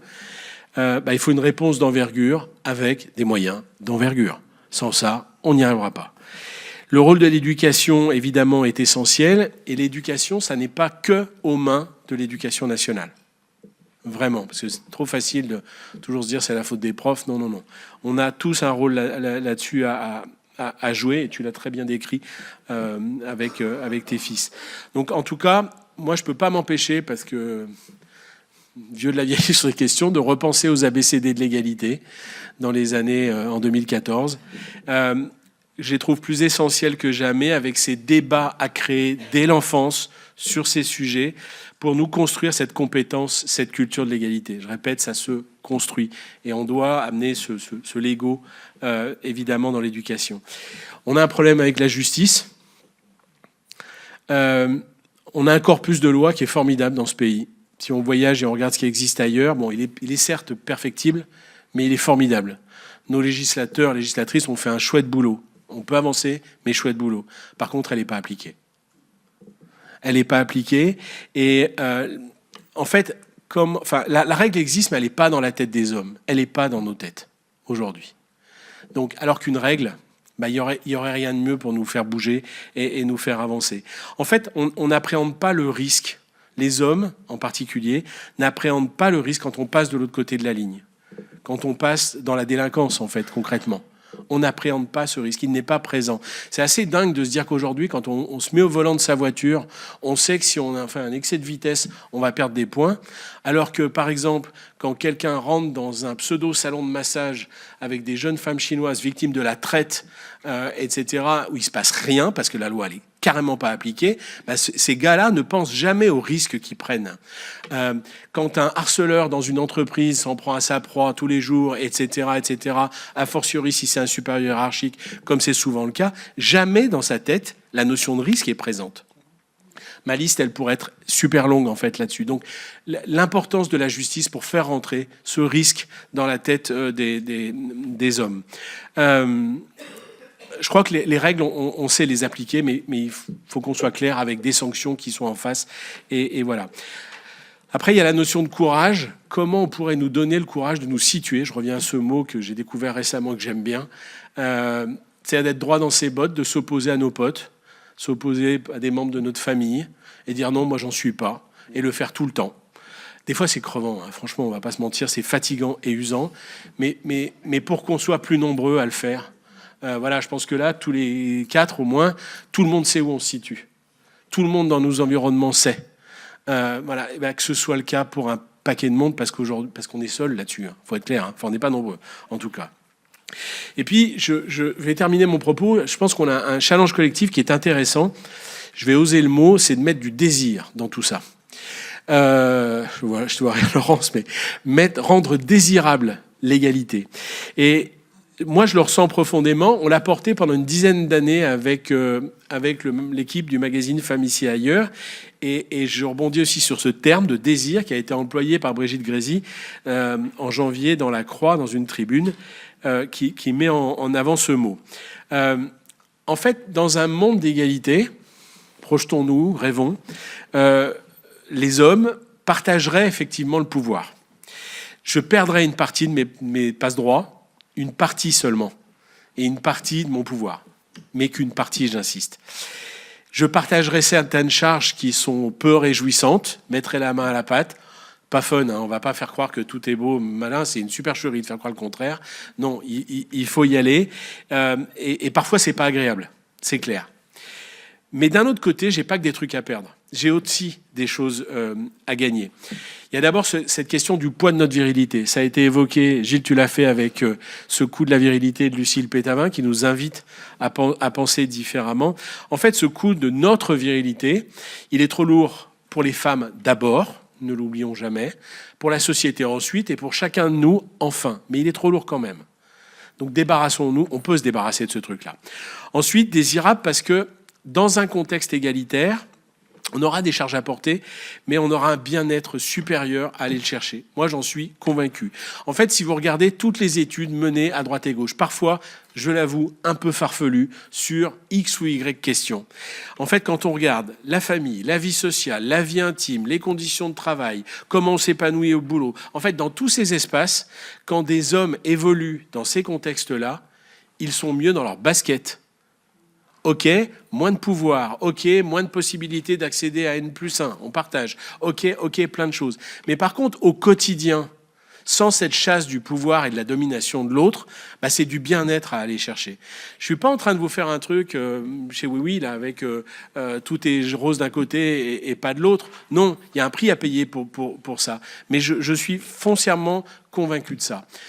Désir d'agir, enfin, parce que quand on regarde ce qui se passe dans la société, les espaces de non-mixité, aujourd'hui, commencent à se multiplier chez nous. On a des salles de gym réservées aux femmes. On a des agences de voyage avec des voyages conçus pour des femmes.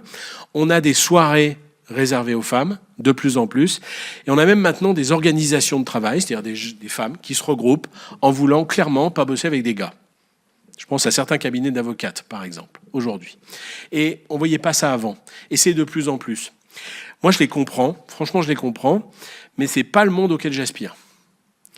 Mais par contre, je ne dois pas m'arrêter là. Je dois agir pour enrayer leur envie de non-mixité et pour qu'elles aient envie à nouveau d'être dans des espaces mixtes et sans peur. La balle est dans mon camp, pas dans le leur.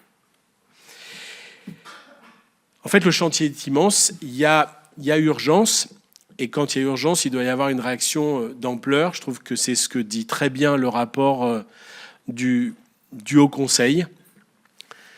Je ne saurais pas vous dire combien de fois j'ai dit maintenant il faut qu'on s'arrête de parler, il faut qu'on y aille et qu'on ait les moyens d'y aller. Voilà, j'ai rien d'autre à dire en fait que ça, que j'ai déjà dit plein de fois, mais il nous faut des moyens pour travailler. Merci.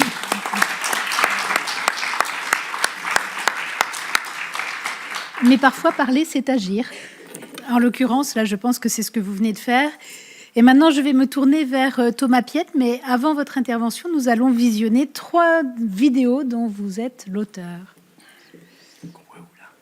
Merci le féminisme. Mais grave, merci à elle. Grâce à vous, grâce à votre formidable idéologie de libération de la femme, eh bien l'humanité est en passe de s'éteindre. Non. C'est pas très gentil d'éteindre l'humanité, je trouve. Il y a une chute dramatique de la natalité. Ah, et ça, c'est à cause des féministes, donc. Et moi qui croyais bêtement que c'était à cause de l'état dramatique du monde. Avec les guerres, la hausse de l'extrême droite, la fin du monde à cause du réchauffement climatique causé majoritairement par des hommes. Tout ça, quoi. Mathématiquement, on va droit vers l'extinction. Mathématiquement, on n'a jamais, de l'histoire de l'humanité, été si nombreux. Mais je comprends toujours pas le lien avec le féminisme. Merci pour l'avortement, merci pour la contraception. Des personnes qui veulent disposer librement de leur corps, mais quelle horreur! C'est certainement à cause d'elles que tout va mal dans le monde. Merci pour je donne mon cul à tout le monde jusqu'à 37 ans avant de me réveiller et de me rendre compte que bon, peut-être que je devrais faire un jour peut-être un bébé. Chaque jour dans le monde, plus de 73 274 femmes oublient que leur seul rôle sur Terre est de procréer. Aidez-les. Achetez-leur un masculiniste de compagnie. Depuis que j'ai un masculiniste de compagnie dans ma vie, je me souviens chaque jour de mon rôle en tant que femme et tout va mieux dans ma vie. Tu dois procréer, car tu es une femme. Et je suis hétéro, hein. C'est très important pour eux de le rappeler une petite quarantaine de fois par heure. Oula, soit il vient faire, soit il vient faire caca, je vous laisse.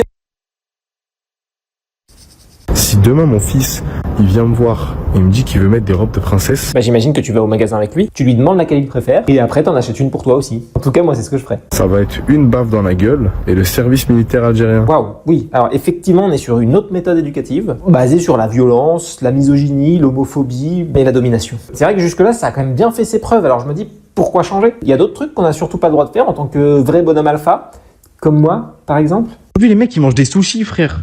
Enfin, t'es hétéro ou pas? Et oui, non, mais surtout pas de sushi, tout le monde sait ça. Ramène-moi un steak, ramène-moi un beefsteak, frère. Je vais faire quoi avec des sushis? Parce que c'est vrai que acheter un bœuf dans un magasin, qui est quand même l'animal le plus difficile à chasser, bah ça prouve qu'on est un vrai bonhomme. D'autres trucs qu'on n'a pas le droit de faire. Dites-vous qu'il y a des hommes qui jouent à la PlayStation.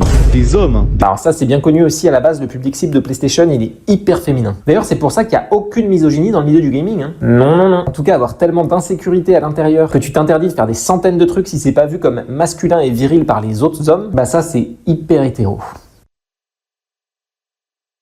Avec les femmes, n'hésitez pas une seconde à les punir. Attends, quoi? Quand elle a un mauvais comportement, punis-la directement. Et pour toi, mon petit saucisson de Tourcoing, c'est quoi un mauvais comportement? Elle met 3 jours à répondre, tu la ghostes. Ah ouais, genre exactement le truc que tu dis de faire dans cette vidéo-là pour les rendre accros. Ignore-la. Il y a que quand vous ignorez une femme qu'elle vous remarque. Non mais c'est bien, c'est cohérent comme discours. Elle fait des actions bizarres, tu la dégages. Donc, par exemple, faire 3 vidéos par jour pour dire aux hommes que les femmes sont toutes des monstres et des manipulatrices, qu'il faut absolument en avoir rien à faire d'elles pour être un vrai bonhomme, tout en ne parlant de rien d'autre que ça à longueur de journée. Ça compte comme un truc bizarre, non? Elle parle à d'autres hommes, au revoir. Elle respire de l'oxygène, au revoir. Elle n'a jamais laissé passer quoi que ce soit. Il n'y a que comme ça qu'une femme te respectera. Alors, non. À peu près tous les êtres vivants partagent des besoins fondamentaux comme celui d'être en sécurité pour être heureux et épanoui. Or, la menace, la punition et le fait de savoir que rien ne passera sans devoir le payer, ça n'apporte pas de la sécurité. Et comme je suis quasiment sûr que les femmes sont des êtres vivants, ce que tu proposes n'apporte pas le respect, mais de l'insécurité et du malheur.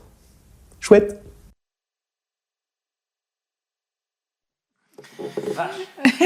Ouais.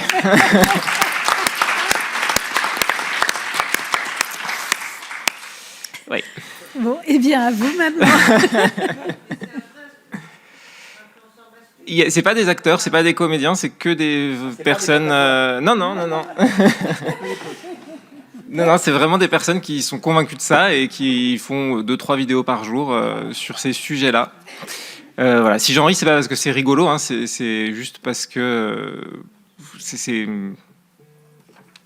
profondément dangereux, mais c'est pour montrer à quel point c'est ridicule. Mais ça reste vraiment pas marrant comme discours, quoi. Le masculinisme est une idéologie très dangereuse qui, sous couvert de défendre les femmes, de défendre les droits des hommes, peut-être dans quelques années, sous couvert de défendre les droits des hommes, ne cesse en réalité de vouloir réduire ceux des femmes et tombe au final quasiment systématiquement dans des discours racistes, homophobes, transphobes, classistes, etc. Il prône des stéréotypes de genre qui sont dangereux pour tous et toutes, renforce les dynamiques de domination et de pouvoir déjà en place et contribue à un monde plus violent et plus divisé. Alors non, c'est pas juste des discours nauséabonds cantonnés aux réseaux sociaux, c'est un véritable danger pour tous. C'est infiniment plus dangereux évidemment pour les femmes. Ce mouvement constitue une menace réelle avec plusieurs attaques violentes attribuées à cette idéologie, comme en 2025, un projet d'attentat masculiniste heureusement déjoué, ou encore Michael Filetas, qui a assassiné son ancienne compagne Mélanie de 80 coups de couteau.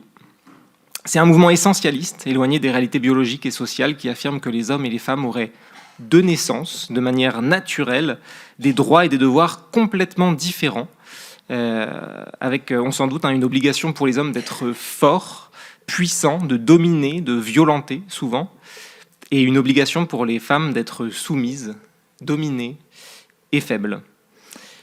Aussi, en présentant le féminisme comme une menace ou comme un mouvement qui aurait pour volonté secrète de détruire les hommes, le masculinisme brouille la compréhension des inégalités et fait obstacle à des solutions véritablement égalitaires.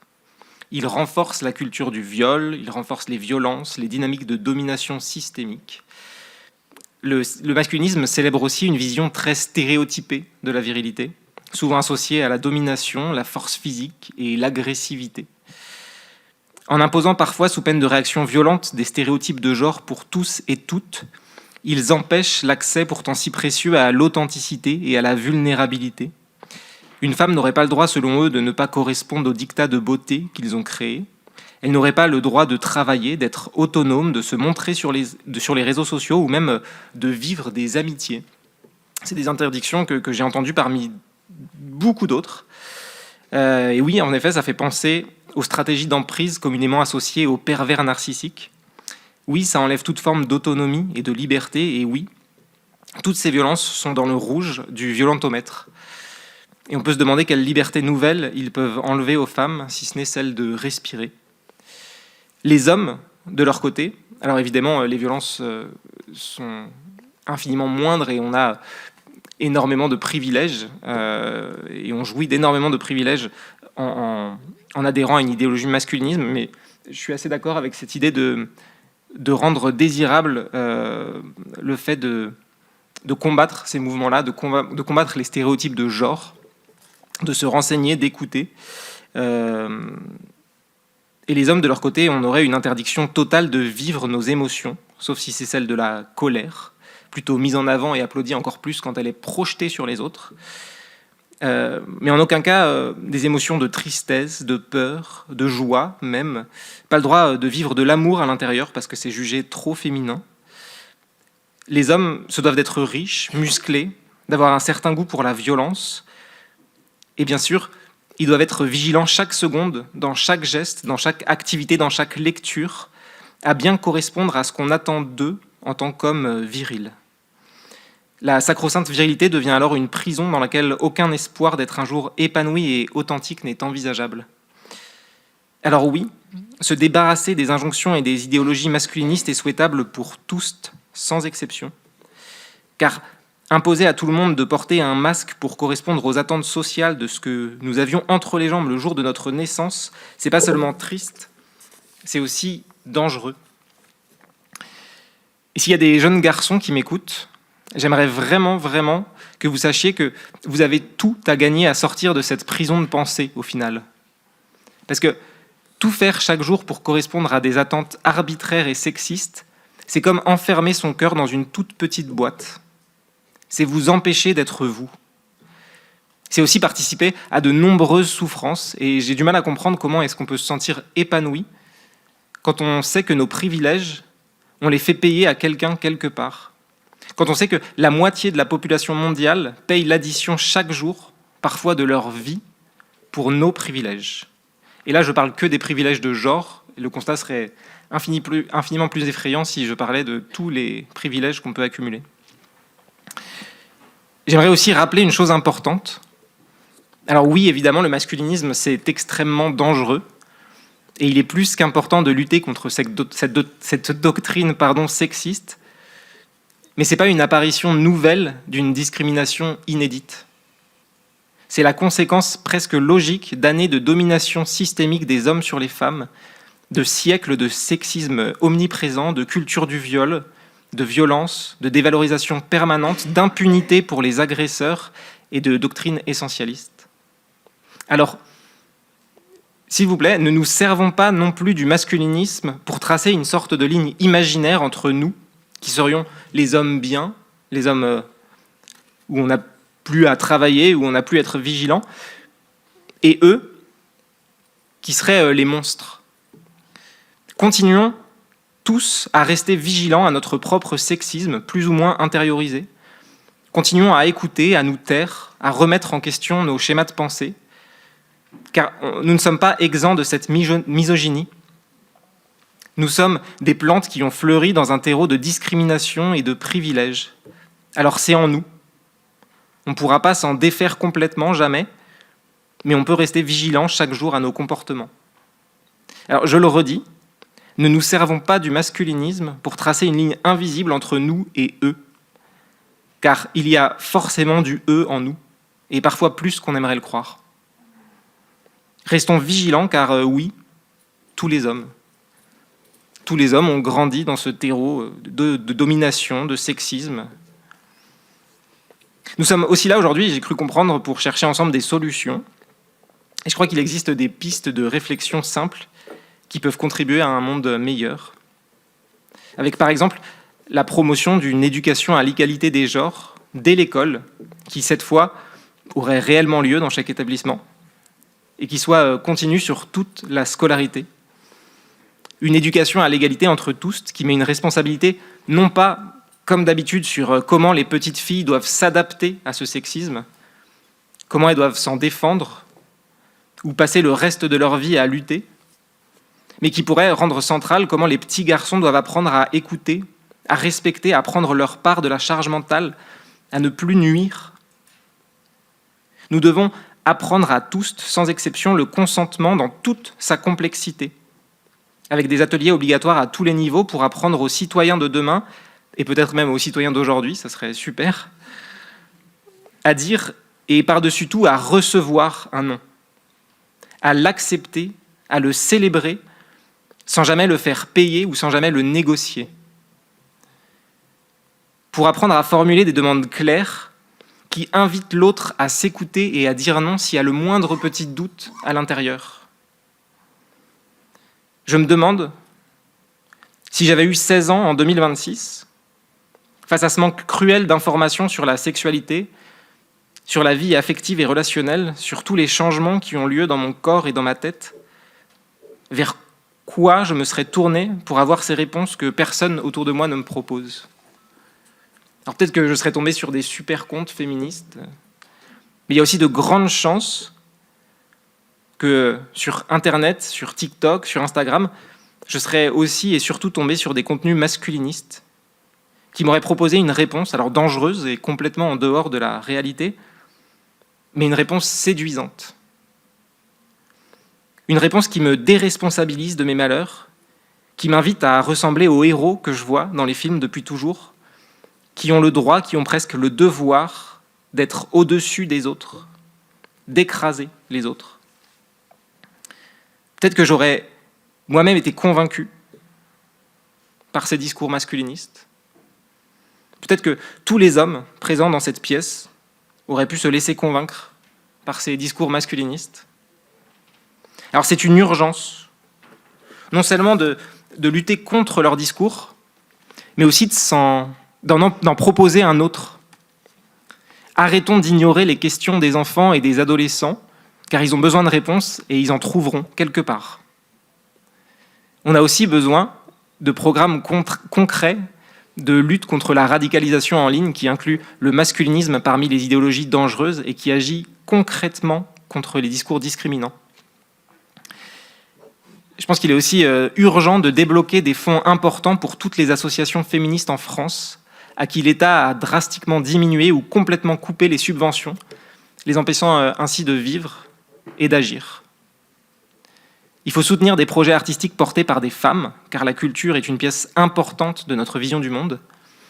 Et l'extrême droite ouvre chaque jour un petit peu plus la fenêtre d'Overton du racisme et de la division.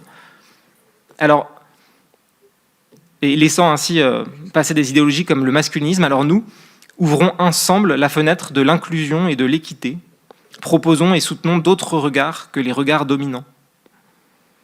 Et c'est aussi à nous, aux hommes individuellement, d'agir au quotidien contre ces violences, en incarnant une masculinité plus inclusive, où être homme ne signifie pas dominer ou exclure, en s'élevant contre les violences faites aux femmes, en refusant catégoriquement de cautionner des blagues, des remarques ou des actes sexistes, en s'opposant à ces discours et en soutenant le travail des femmes. Le masculinisme n'est pas une opinion parmi les autres, c'est un délit, une succession d'appels à la haine des femmes, d'appels à leur soumission. Ce sont des discours qui séduisent et convainquent de plus en plus d'hommes chaque jour, de plus en plus de jeunes aussi, qui vont se construire et pousser avec ce terreau-là. Nous devons faire quelque chose. Nous ne pouvons pas rester les bras croisés à observer de loin cette idéologie de haine continuer de grandir. Alors, ensemble, agissons et prenons des mesures concrètes.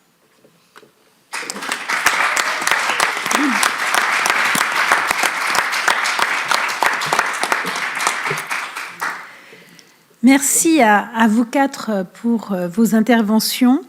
Je retiens qu'effectivement, et je suis d'accord avec vous sur le fait que soutenir les femmes lorsqu'elles sont victimes de propos sexistes, c'est une bonne solution, puisque nous avons auditionné Ultia dans le cadre d'un autre rapport que nous préparons sur les jeux vidéo, et il se trouve que lorsqu'elle était harcelée, lorsqu'un homme prenait sa défense, le harcèlement s'arrêtait.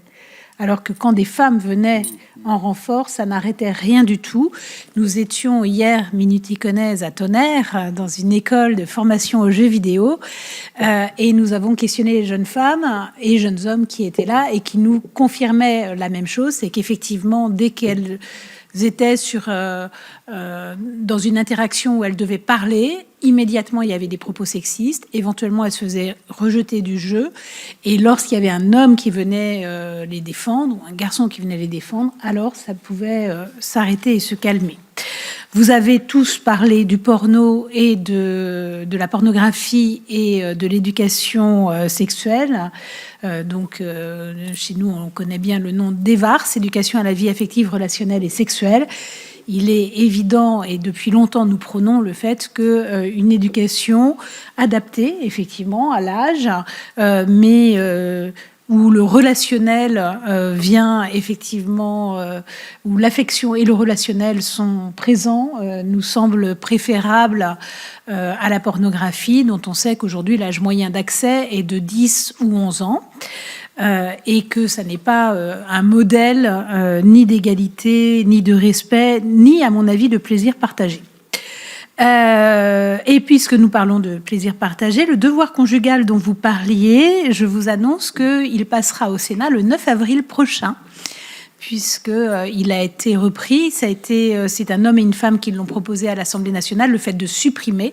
C'est une chose que Laurence Rossignol, ici, nous a présenté régulièrement, et nous allons aboutir normalement par la suppression. Alors, il n'existe pas. Comment ? Voilà, le Sénat va finir par voter, mais c'est pour ça que c'est de la patience. Chaque jour, il faut remettre... voilà, exactement. Et aujourd'hui, là, ce sera le 9 avril. Nous veillerons à ce que ce soit conforme. Comme ça, ce sera immédiatement... Alors, il n'était pas dans la loi, mais il était dans la jurisprudence. Et donc, on va pouvoir le faire ainsi disparaître. Comment vivre dans les mêmes endroits, nous disait Pierre-Yves Ginet. En fait, on se rend compte, pas forcément que par rapport au masculinisme, mais je pense que les hommes vis-à-vis de masculinistes, surtout quand ils sont nombreux, doivent vivre la même chose, mais on s'en rend compte aussi politiquement. Moi, je me suis vue dans des situations où... c'est un secret pour personne que je n'apprécie pas particulièrement l'extrême droite, et où je me permettais de critiquer, où on me disait « Ah, mais tu sais pas à qui tu parles », et où on voulait me faire taire de peur d'eux. De peur d'eux. C'est-à-dire qu'aujourd'hui, on s'oblige à se taire plutôt que de dire ce que l'on pense réellement et quelles sont nos convictions. Et je pense qu'il faut arrêter, et je crois que la violence dans les propos, la violence en politique, et la violence même extrême que l'on a pu connaître, mais que l'on connaît depuis longtemps de part des deux extrêmes, on ne doit pas se laisser intimider par cette violence, mais il faut avouer, et moi je le vois tous les jours, qu'elle fait taire. Aujourd'hui, elle fait taire, et c'est dommage, et donc il faut effectivement reprendre notre parole. Mais je pense que nous avons ici, dans cette salle, suffisamment de personnes fortes et qui savent prendre la parole, mais il faut le dire, ça joue quand même beaucoup, me semble-t-il. La loi, encore faut-il l'appliquer, ai-je aussi entendu. Les condamnations sont en augmentation, mais étonnamment, on n'en parle pas. On n'en parle pas assez.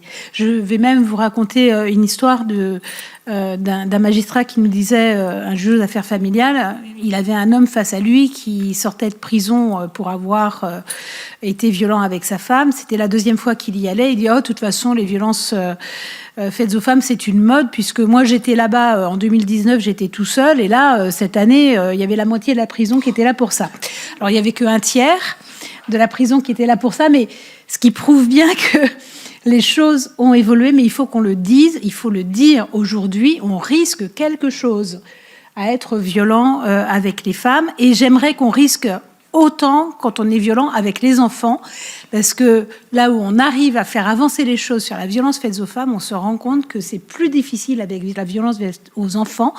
Et vous parliez de Mazan, mais on n'a pas parlé de Le Squarneck.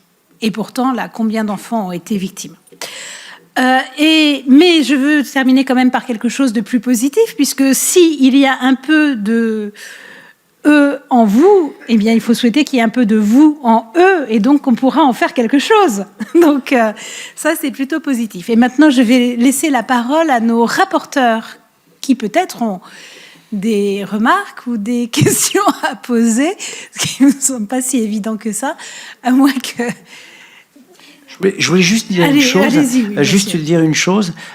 En Espagne, moi, quand j'étais petit, dans l'inconscient collectif de beaucoup d'entre nous, de beaucoup d'hommes, l'Espagne était une sorte de pays emblématique de l'idée du machisme. D'ailleurs, je crois que le mot macho est d'origine espagnole, d'une certaine misogynie, comme ça, presque voilà, dans le quotidien. Et je crois, enfin je ne me trompe pas en disant, et c'est pour ça que je parlais de la série Kerrer, qui est vraiment, vraiment extraordinaire, elle est voilà, sur Arte, je crois qu'en Espagne, les féminicides ont baissé de 35%. Et les pouvoirs publics, et l'opinion publique, et la prévention dans un pays qui semblait être gangréné véritablement par ce sujet qu'on évoque depuis tout à l'heure, ça a baissé de 35%. Donc, 35%, c'est pas zéro, ils n'ont pas passé à 0%, mais de 35% par rapport à ici. 176 féminicides l'année dernière, 24 depuis le début de l'année, je crois. Depuis le début de l'année vient de commencer. Donc, je veux dire, les solutions, elles existent. Et à partir du moment où on s'empare du sujet, il y a visiblement la matière à inverser la tendance. Donc, et ça aussi, j'espère que c'est porteur d'espoir pour vous toutes et pour nous tous. Je donne la parole à Olivia Richard. Merci Madame la Présidente. Messieurs, merci infiniment pour ces témoignages. Je ne savais pas que les sushis, c'était féminin. Mais ça explique pourquoi j'aime ça, mais j'aime beaucoup l'entrecôte aussi. Et la PlayStation et le Game Boy, que devrions-nous penser du Game Boy alors? Ouais, je suis peut-être non-binaire, enfin je savais pas. Merci beaucoup. Ça me fait... Alors, si vous mettez pas votre micro, on n'entend pas vos blagues. Ce sera pas enregistré. Vous avez raison, Olivia, c'est invraisemblable. Par quelle circonvolution intellectuelle? Non, je sais pas. Et du coup, les cornflakes, ça va où? Enfin, ça va être compliqué, mais nul doute que peut-être des gens vont filmer des vidéos pour nous expliquer ce qu'on a le droit de manger en fonction de son genre. Et du coup, les non-binaires mangent quoi? Enfin bon. Merci beaucoup. Je ne peux pas m'empêcher de remarquer que vous êtes très jeune et que c'est peut-être pour ça que vous répondez par des vidéos que j'imagine qui sont diffusées sur les réseaux sociaux. Quel est l'accueil qui est réservé à vos vidéos? Moi-même, je suis un dinosaure, je déteste les réseaux sociaux. J'aurais plus facilement envie d'aller au cinéma ou au théâtre, ce qui veut dire que je n'ai pas le bon langage pour répondre aux masculinistes et je n'ai pas non plus les bons codes pour répondre aux jeunes. J'ai pu intervenir devant une classe de première à Berlin, qui n'est pas connue pour être une ville d'extrême droite, et néanmoins, c'était des profils très variés, très internationaux, et un jeune a fini par me dire, au bout d'1 heure et demie de parler de droits des femmes, mais quand même avoir des enfants, c'est cool, les femmes sont contentes de les élever. Et là, j'ai senti une sorte d'angoisse de l'enfant qui avait l'impression d'être un fardeau pour sa mère. J'ai dit, oui, mais on peut faire autre chose aussi, parce que nous avons un cerveau également. Et donc tout ça pour dire que il m'a été dit là-bas, comme ailleurs, comme dans d'autres endroits, qu'il pouvait y avoir des passages au moment de l'adolescence, mais qu'à force de parler avec ces jeunes, on arrivait quand même à les récupérer.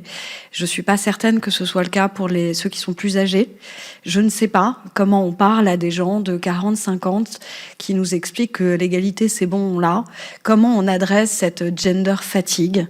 J'ai retenu d'un podcast d'un monsieur qui s'appelle Thomas Messias que quand c'est un homme qui parle, les hommes écoutent plus longtemps. Et donc, vous seriez une sorte d'espoir. Mais je ne peux pas m'empêcher de noter que vous êtes 4 à la tribune et 2 dans la salle, si j'ai bien compté. Pardon, Grégory, je vous exclus.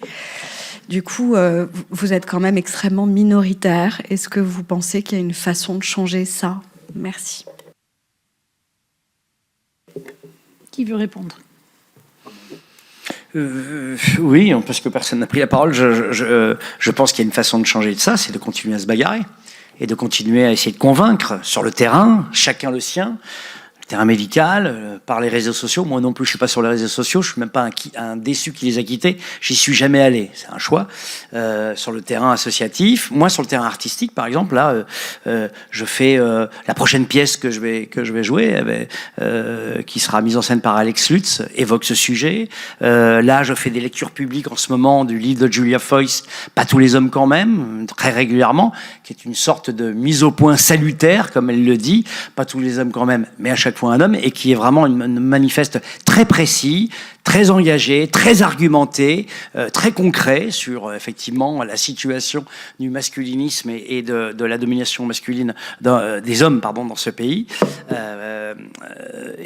Voilà, moi sur mon terrain, je m'engage, et autour de moi, j'espère pouvoir fédérer par mes prises de parole, par la capacité, enfin la chance que j'ai d'être un personnage un petit peu connu, et donc que les micros et les caméras parfois se penchent sur moi. Voilà, je suis avec ONU Femmes France maintenant, très engagé auprès d'eux. David Pellico, le fils de Gisèle Pellico, est très engagé sur cette tribune. Il l'a initié. On a fait beaucoup d'émissions pour en parler. Donc voilà, moi, c'est le fameux colibri dont on parle tout le temps. Donc je pense qu'à force d'engagement, à force de conviction, à force de sueur et de sang aussi. C'est pour ça que je parle de guerre aussi, parce que ces hommes-là sont en guerre. C'est pour ça que nous aussi, on a le devoir de s'engager sur ce terrain. Eh bien, je pense que oui, c'est un long chemin. C'est parfois désespérant, puis parfois on a envie de se résigner.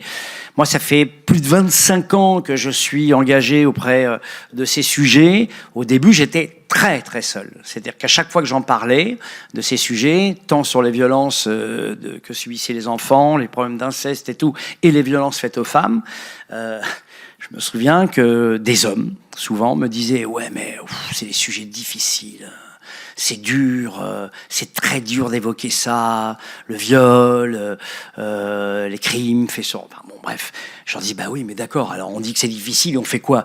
Non, je préfère m'engager sur d'autres sujets. Et puis, petit à petit, je connais des hommes qui s'engagent sur ce sujet. Moi, je suis parrain d'une maison à Dax, dans les Landes, je suis parrain d'une maison initiée par Bertrand Lez, qui est un médecin donc d'accueil des femmes victimes une maison d'accueil des femmes victimes de violences conjugales. Donc voilà, il y a vraiment matière, chacun d'entre nous, à s'engager concrètement sur ces sujets, à le faire savoir, grâce à vous, grâce aux médias. Moi, c'est les moyens que j'utilise. Alors, je suis pas sur les réseaux. Je pense que j'aurais effectivement, mais les réseaux se chargent de relayer parfois mes prises de parole. Et tant mieux, moi je n'ai rien contre les réseaux. À titre personnel, j'ai pas envie d'y être pour plein de raisons, parce que ça m'emmerde. Mais indépendamment de ça, à chaque fois que je fais une communication, quelle qu'elle soit, je dis, c'est ce que j'ai fait avec ONU Femmes France, je leur dis, allez-y, mettez-le sur TikTok, sur Instagram, surtout. Voilà, ma famille est présente, mes enfants sont présents, je regarde par-dessus leur épaule comment ça se passe, et je pense qu'il y a aussi des choses qui bougent. Après tout, le mouvement #MeToo, il est né sur les réseaux, donc c'est formidable aussi, c'est un terrain potentiellement formidable de lutte, de résistance, de connaissance, de pédagogie, de transmission. Donc voilà, s'il est bien utilisé, et la preuve avec toi, Thomas, tu l'utilises à bon escient, et j'espère que tu as beaucoup d'abonnés et de plus en plus, et voilà, chacun peut contribuer tels les petits colibris que nous sommes. Donc continuons, mais je dis pas que c'est voilà, peut-être que j'ai 60 piges, il me reste une 20-25 ans, et j'espère que dans 25 ans les choses auront bougé, mais voilà, tant que j'aurai un souffle qui me sera offert par qui que ce soit, eh bien je continuerai à me bagarrer, ça, soyez-en sûrs. S'il vous plaît, je vous en prie. Oui, c'est un travail de longue haleine. Voilà, et il faut se dire que il y a 30 ans, on n'était pas dans cette situation-là. Je veux dire, on avance, on progresse. C'est vrai que c'est un peu parfois décourageant de faire 3 pas, 2 pas en arrière, 3 pas, 2 pas en arrière. Mais malgré tout, on avance. Voilà. Moi, je suis dans le domaine médical. On a pu faire en sorte de modifier des questions d'internat, je l'ai dit tout à l'heure, donc d'installer dans le programme les violences faites aux femmes. Bon, ça, c'est une avancée. C'est pas partout au même niveau, mais ça a vraiment avancé. Au niveau de l'ordre des médecins, on avance aussi. On a encore beaucoup de travail, il y a une marge de progrès, il y a une grosse marge de progrès. Au niveau de l'application des lois, il y a une grosse marge de progrès. Mais on avance quand même un petit peu. Donc moi, je reste positif, même si il ne faut pas lâcher les armes. Et c'est vrai que là, en ce moment, je suis un petit peu inquiet par les discours autoritaires d'extrême droite, et puis aussi d'extrême gauche. Moi, je suis un peu horrifié par mes camarades passés qui taisent ce qui se passe en Afghanistan. On n'en parle pas. Qui ne parlent pas de l'Iran. On n'en parle pas. Qui justifient les discours religieux sur le fait de couvrir une femme de la tête aux pieds. Je suis... Bon, mais malgré tout, on va continuer et on progresse dans nos centres petit à petit. Voilà. Je suis confiant. Mais il faut se battre. Alors, juste avant de donner la parole... Ah oui. Ah pardon, Thomas, vas-y. Oui, vous vouliez intervenir, Thomas. Et alors, j'invite mes collègues à aller regarder, parce que là, on a vu 3 de vos vidéos, et j'en ai vu une sur l'inutilité de la femme de 40 ans. Alors, je n'ose pas imaginer. Non, mais je le dis à mes copines sénatrices, vous comprenez, parce que je pense que nous, on est dans l'inutilité la plus totale. Parce que j'ai compris qu'on perdait de la valeur, nous, avec l'âge, tandis que l'homme en gagnait, quoi, ce qui est quand même important. Non, je vous en prie, donnez la parole. Non, c'est 40 ans. À partir de 40 ans, t'es foutu déjà. Non, c'est fini. Non, effectivement, je suis assez d'accord avec une phrase qui a été dite un peu plus tôt à problème systémique, solution systémique. Je pense que la solution va potentiellement venir de là, et chacun ses armes, en effet. Moi, une des armes que j'ai choisi d'utiliser, c'est la culture. Je crois beaucoup en la culture et en ce truc c'est une sorte de norme qui va s'installer, en fait, à travers la culture. Et moi, j'ai été éduqué dans une culture où la norme, c'était le conflit, c'était la violence et c'était la domination masculine. Dans tous les films, séries, livres, émissions télé que je regardais, c'était ça et uniquement ça. Et du coup, c'est ce qu'on a considéré comme la norme, un peu tous et toutes. Et je crois vraiment que si on arrivait à proposer une culture où la base, la norme, c'est plus des valeurs d'inclusivité, de lien, de communication, je pense que ça pourrait avoir un impact assez colossal. Donc voilà, moi, c'est une des armes que j'ai choisi d'utiliser à travers les réseaux, écrire des livres, des séries, plein de choses, des spectacles pour proposer, voilà, culturellement une autre norme, quelque chose qui est normal et qui est cool. Parce que moi, j'ai grandi où c'était cool d'être violent, c'était cool de dominer, c'était cool de pas aimer les femmes. Et c'était vraiment pas cool du tout d'être amoureux, par exemple. Ce qui est terrible. Aujourd'hui, ça fait 11 ans que je suis amoureux avec Ophélie qui était sur la vidéo aussi, qui prenait soin de mes couches. Et c'était... Et mon Dieu, qu'est-ce que j'en suis heureux. C'est absolument formidable d'être amoureux, de se lever, d'être... ce que les masculinistes appellent être féminin. Qu'est-ce que c'est délicieux, quoi. Pierre-Yves. Moi, juste pour répondre, tenter de répondre à votre question, je pense qu'il y a des choses qu'on sait, puis il y a des choses qu'on pense et sans certitude vraiment. Merci d'avoir cité l'Espagne, ce miracle qui a eu lieu. Je me souviens quand on avait le magazine, chaque année, on se disait, on espère qu'il va arriver la même chose en France, c'est-à-dire qu'à un moment donné, on va se retrouver avec, de mémoire, 4 millions de femmes grévistes et 2 millions de femmes dans la rue, à un moment donné. Et puis derrière, tout qui s'enclenche. C'est-à-dire que les politiques suivent l'avis du peuple, 4 millions de femmes grévistes, on y va, massivement. Les médias se questionnent, suivent, etc. Vous avez quelque chose de positif qui est parti, il y a une spirale positive qui s'est mise en marche. C'est jamais arrivé en France, une telle mobilisation, jamais. Ça, c'est un peu arrivé en Italie. Il y avait 600 000 personnes à Rome il y a 2 ans. Ce qu'on n'a jamais vécu chez nous. Jamais. Donc je trouve que c'est un très bon exemple. Ça montre que ça peut exister. On l'attend toujours. Mais la mobilisation en France sur nos questions féministes, elle reste... ça reste faible. On va pas... J'aimerais bien dire le contraire, mais faible. Donc aujourd'hui, compte tenu de ça, puisque votre question c'était comment faire qu'on soit moins seul, Ça va pas être optimiste ce que je vais dire, mais je crois à la contrainte en fait. Franchement, une contrainte qui peut être. J'ai parlé d'une contrainte avec la règle, la loi. On a une bonne loi, on a tout pour voilà. La contrainte, on saura la comprendre. Je pense au collectif. J'ai abordé cette question. Je pense que les chefs d'entreprise, les gens à la tête des administrations, ils peuvent dire ici ça se passe comme ça en fait.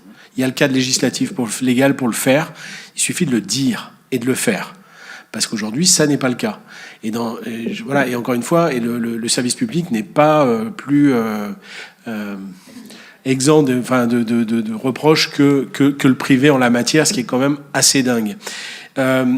Et puis, nous, on peut contraindre. Nous, voilà, mais on n'est pas nombreux. Si on veut être massif, je pense qu'il y a de plus en plus, notamment de jeunes femmes, je parlais de jeunes femmes engagées, radicales, avec des attentes là-dessus, qui ne tolèrent plus, en fait, du tout. Nous, quand j'avais 30 ans, on tolérait les gros lourds à côté, quoi. Elles, notamment, et nous aussi, ne tolèrent même plus la présence de ces gens-là. Je pense que ça va nous faire du bien. Ça va générer quelques crétins comme ce qu'on vient de voir, là, mais ils vont vite être seuls, en fait. Et puis, il y aura des Thomas qui vont leur répondre avec talent en face pour les ridiculiser. Ça va ringardiser ces gens, en fait. Il y a des gens comme Thomas qui vont savoir le faire. Et derrière, les forcer à dire « tu veux être avec nous ?» bouge. Donc, la contrainte, parce que j'aimerais bien croire que, mais... Alors, juste pour répondre avant de les ringardiser, parce que c'est vrai quand on a donné, vous avez donné les chiffres du coût de la virilité, le fait que c'est majoritairement des hommes qui sont en prison, majoritairement des hommes qui se font tuer, majoritairement... Et moi, il y a quelqu'un qui, quand même, sous mes postes, a répondu ça, quoi, en me disant « mais arrêtez de défendre les femmes, parce que c'est les hommes qui sont les premières victimes. » Et donc, après, mais j'ai répondu, du coup, en disant « oui, mais ils sont victimes de qui ? Ils ne sont pas victimes des femmes, là, ils sont bien victimes des hommes. Donc, comme quoi, le système, peut-être qu'il faut le changer, parce qu'il n'est pas bon pour les hommes, visiblement, vu que les premiers à tuer des hommes, c'est effectivement des hommes. Donc, je donne la parole maintenant à Béatrice Gosselin. Oui, alors merci beaucoup pour tous ces témoignages. Et je voulais reprendre l'idée de Bruno Solo concernant l'Espagne, justement, l'exemple que vous avez repris avant moi, donc c'est très bien. Parce que justement, on a parlé, et vous l'avez dit vous-même, je crois que c'est une question de fermeté aussi. Je pense que quelque part, vous disiez tout à l'heure que, en fait, on fait un délit routier, on le sait, on passe la vitesse autorisée, on sait qu'on peut être condamné. Par contre, quand on violente une femme, ou on ne se sent pas, on se sent de l'impunité totale. Je crois qu'il y a réellement ici un réel problème de la société française et de la justice française où il faut qu'on applique le texte de loi qui existe et qui est très bien fait. Je crois que c'est un réel problème. Et alors, pour être un peu plus légère aussi, je pense que l'éducation est largement et prioritaire surtout. Et vous l'avez dit, il y a l'éducation au niveau de l'école et le programme EVARS en fait partie. Mais il n'y a pas que ça. Je pense que c'est l'éducation même dès le début, dès le berceau, etc. Et je voudrais revenir sur vos propos tout à l'heure. Vous avez dit que vous aviez été... C'est dans la violence au départ et donc le machisme. Et qu'est-ce qui vous a fait basculer ? Est-ce que c'est le fait d'avoir une superbe rencontre auprès de votre ami ? Ou est-ce que c'est... Je ne veux pas être un peu indiscrète, hein, vous n'êtes pas obligé de répondre. Mais est-ce que c'est tout simplement une prise de conscience... Pardon ? Mais est-ce que c'est une prise de conscience finalement parce que est-ce que c'est parce que vous étiez dans les réseaux sociaux que vous étiez bercé par ces réseaux qui sont vraiment pour moi une calamité et je vous rejoins. Je pense qu'il faut aussi par les réseaux sociaux avoir cette contrepartie et de dire voilà, il y a des choses qui sont intolérables mais il y a des choses magnifiques. Donc est-ce que vous pouvez me répondre? Vous n'êtes pas du tout obligé, je ne vais pas vous en tenir rigueur.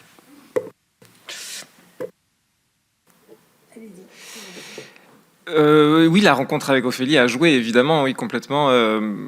Ça faisait longtemps que je me questionnais sur les stéréotypes de genre et les normes viriles, parce que je voyais que ça me convenait pas, que ça me rendait pas heureux d'essayer d'y répondre. Mais j'avais aucun apport théorique. Et c'est vrai qu'on s'est un petit peu intéressé ensemble, mais toi avant. Et après, on a grandi ensemble sur ces questions-là, en lisant des livres, en suivant des comptes, en regardant des vidéos, en écoutant des podcasts. Et ça a ouvert un espace de dialogue. On s'est nous-mêmes formés à la communication pour pouvoir ensemble avoir une communication qui est saine et qui va dans le lien. Et du coup, on a passé des journées et des nuits entières à s'écouter. Et c'est vrai qu'écouter Ophélie parler de d'elle, de tout ce qu'elle a vécu, de son histoire avec ces lunettes-là, les lunettes féministes, on va dire, et ça a été profondément bouleversant. Et de constater toutes les violences, le nombre vraiment incroyable de violences qu'elle a vécues depuis toute petite. C'est OK que je dise ça? Dû au sexisme, au patriarcat, à la misogynie. Il y a quelque temps, d'un jeune homme qui était parti dans des mouvements masculinistes et complètement intégré parce qu'après une déception amoureuse et qui a réagi quand il a entendu parler de propos antisémites. Il s'est dit non, c'est pas possible, c'est pas moi. Donc et ça l'a fait réagir. Je me dis qu'il y a quelquefois dans les vécus ce basculement qui permet de dire voilà, ça peut pas être moi et je peux éventuellement rebondir sur une autre façon de penser et avoir des relations beaucoup plus équitables, beaucoup plus justes et beaucoup plus humaines. Enfin, je sais pas. Je me dis que moi j'espère toujours que dans la nature humaine on est cette petite ressource, quelle que soit. Alors vous le disiez, il y en a pour lesquels ça va être incurable. Je pense qu'on ne pourra pas faire autrement. Mais j'espère que la majorité de nos enfants réagiront. Et c'est pour ça qu'il faut vraiment avoir tous ces modèles et proposer dans tous les domaines, la culture, les réseaux, tout ce qu'on peut imaginer, le théâtre, tout ce qu'on peut imaginer. La médecine, je suis ravie de voir que dans le monde médical, on pose aussi les questionnements parce que ça a été longtemps un petit peu oublié. Et je suis ravie de savoir que maintenant, ça fait partie de la formation des médecins. On l'avait déjà dit, mais c'est intéressant de le savoir. Alors, c'est pas des questions, c'est plus des témoignages. Et je me dis qu'il faut être optimiste parce que nos jeunes, il y a quand même plein de choses qui vont être positives dans leur relationnel et dans leur façon de voir qu'on peut trouver le petit truc qui va permettre de basculer dans un comportement, dans une relation humaine et digne de ce nom. Voilà. Oui, puisque n'oublions pas que le féminisme, c'est l'égalité, donc on ne cherche pas à les rejeter, on veut juste les intégrer dans notre communauté de vie. Donc, écoutez, l'heure passe, donc je vais demander à chacun si vous avez un petit mot de conclusion pour... Ah, il y avait une question, excusez-moi. Notre collègue Annick Billon souhaite poser une question. Merci Madame la Présidente. Alors moi j'ai écouté avec passion vos témoignages aux uns et aux autres et je voulais peut-être vous poser des questions pour et après. En réalité, on est dans une société où le fait de dénoncer, de mettre en avant est toujours extrêmement difficile. On l'a vu avec les MeToo dans le cinéma ou dans le domaine de la culture notamment. Donc qu'est-ce qu'on fait pour protéger les personnes qui dénoncent aujourd'hui? C'est ma première question, quel que soit le secteur d'activité d'ailleurs. Est-ce que vous avez des propositions par rapport à cela? Et j'ai des questions aussi sur les lieux de pouvoir, puisque chaque espace est un lieu de pouvoir où les hommes ou les femmes prennent du pouvoir. Alors, est-ce que vous êtes favorable, par exemple, à instaurer de la contrainte supplémentaire pour qu'il y ait une représentation des femmes plus importante dans les instances dirigeantes? Ça, c'est des questions qui reviennent régulièrement sur tous les sujets lorsqu'on parle au sein de la délégation. Et puis aussi, il est question souvent dans ces sujets-là aussi de toucher au porte-monnaie. Donc, quelles sont les contraintes qu'on pourrait imaginer dans le cadre de financement, par exemple, pour obliger des dotations? Ça existe déjà, on a fait progresser certains textes sur ces sujets par rapport à la place des femmes dans la haute fonction publique, un texte que j'avais porté avec la sénatrice et présidente Dominique Vérien. Et donc, est-ce qu'il faut durcir les règles et favoriser finalement la représentation des femmes dans les lieux de pouvoir pour que ça puisse changer? Je vous remercie. Laurence Rossignol, parce que le temps passe vraiment. Je vais être rapide parce que je n'ai pas vraiment de questions à poser. Je voulais vous remercier tous les quatre. D'abord pour votre engagement. Pour certains que je connais de longue date, vous dire que quand vous expliquez à quel point c'est difficile d'être un homme féministe, en fait vous vivez notre vie. Voilà. Non, un peu moins parce qu'en plus ils sont des hommes, donc. Parce que être une femme féministe n'est pas la voie la plus facile et la façon la plus simple de se faire apprécier des collègues de bureau et des dîners de famille. Et donc faut quand même avoir ça en tête. Et je voulais simplement peut-être faire partager une remarque avec vous. c'est qu'on a pensé que sur les questions féministes, on aurait un développement, enfin une progression quasi linéaire. On a toujours eu conscience du fait que c'était pas simple, mais on pensait qu'il y avait une progression linéaire, que de génération en génération, on allait éduquer les petits garçons, qu'elle était éduquée par des mamans féministes et que ça serait pas pareil et que voilà, bah. Et en fait, on savait que la question féministe était une question politique. Mais ce qu'on n'avait pas calculé, anticipé, c'est que l'antiféminisme, le masculinisme deviendrait une question politique. Et ça, pour avoir quelques années de militantisme féministe derrière moi, on l'avait jamais vu comme ça. Et on savait qu'il y aurait des résistances, mais on ne pensait pas que la résistance serait une identité politique comme elle l'est devenue aujourd'hui.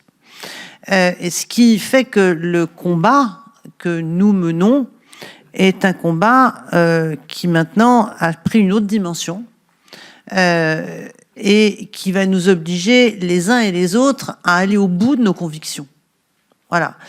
J'entends toujours dire il faut éduquer les petits-enfants à l'école, etc.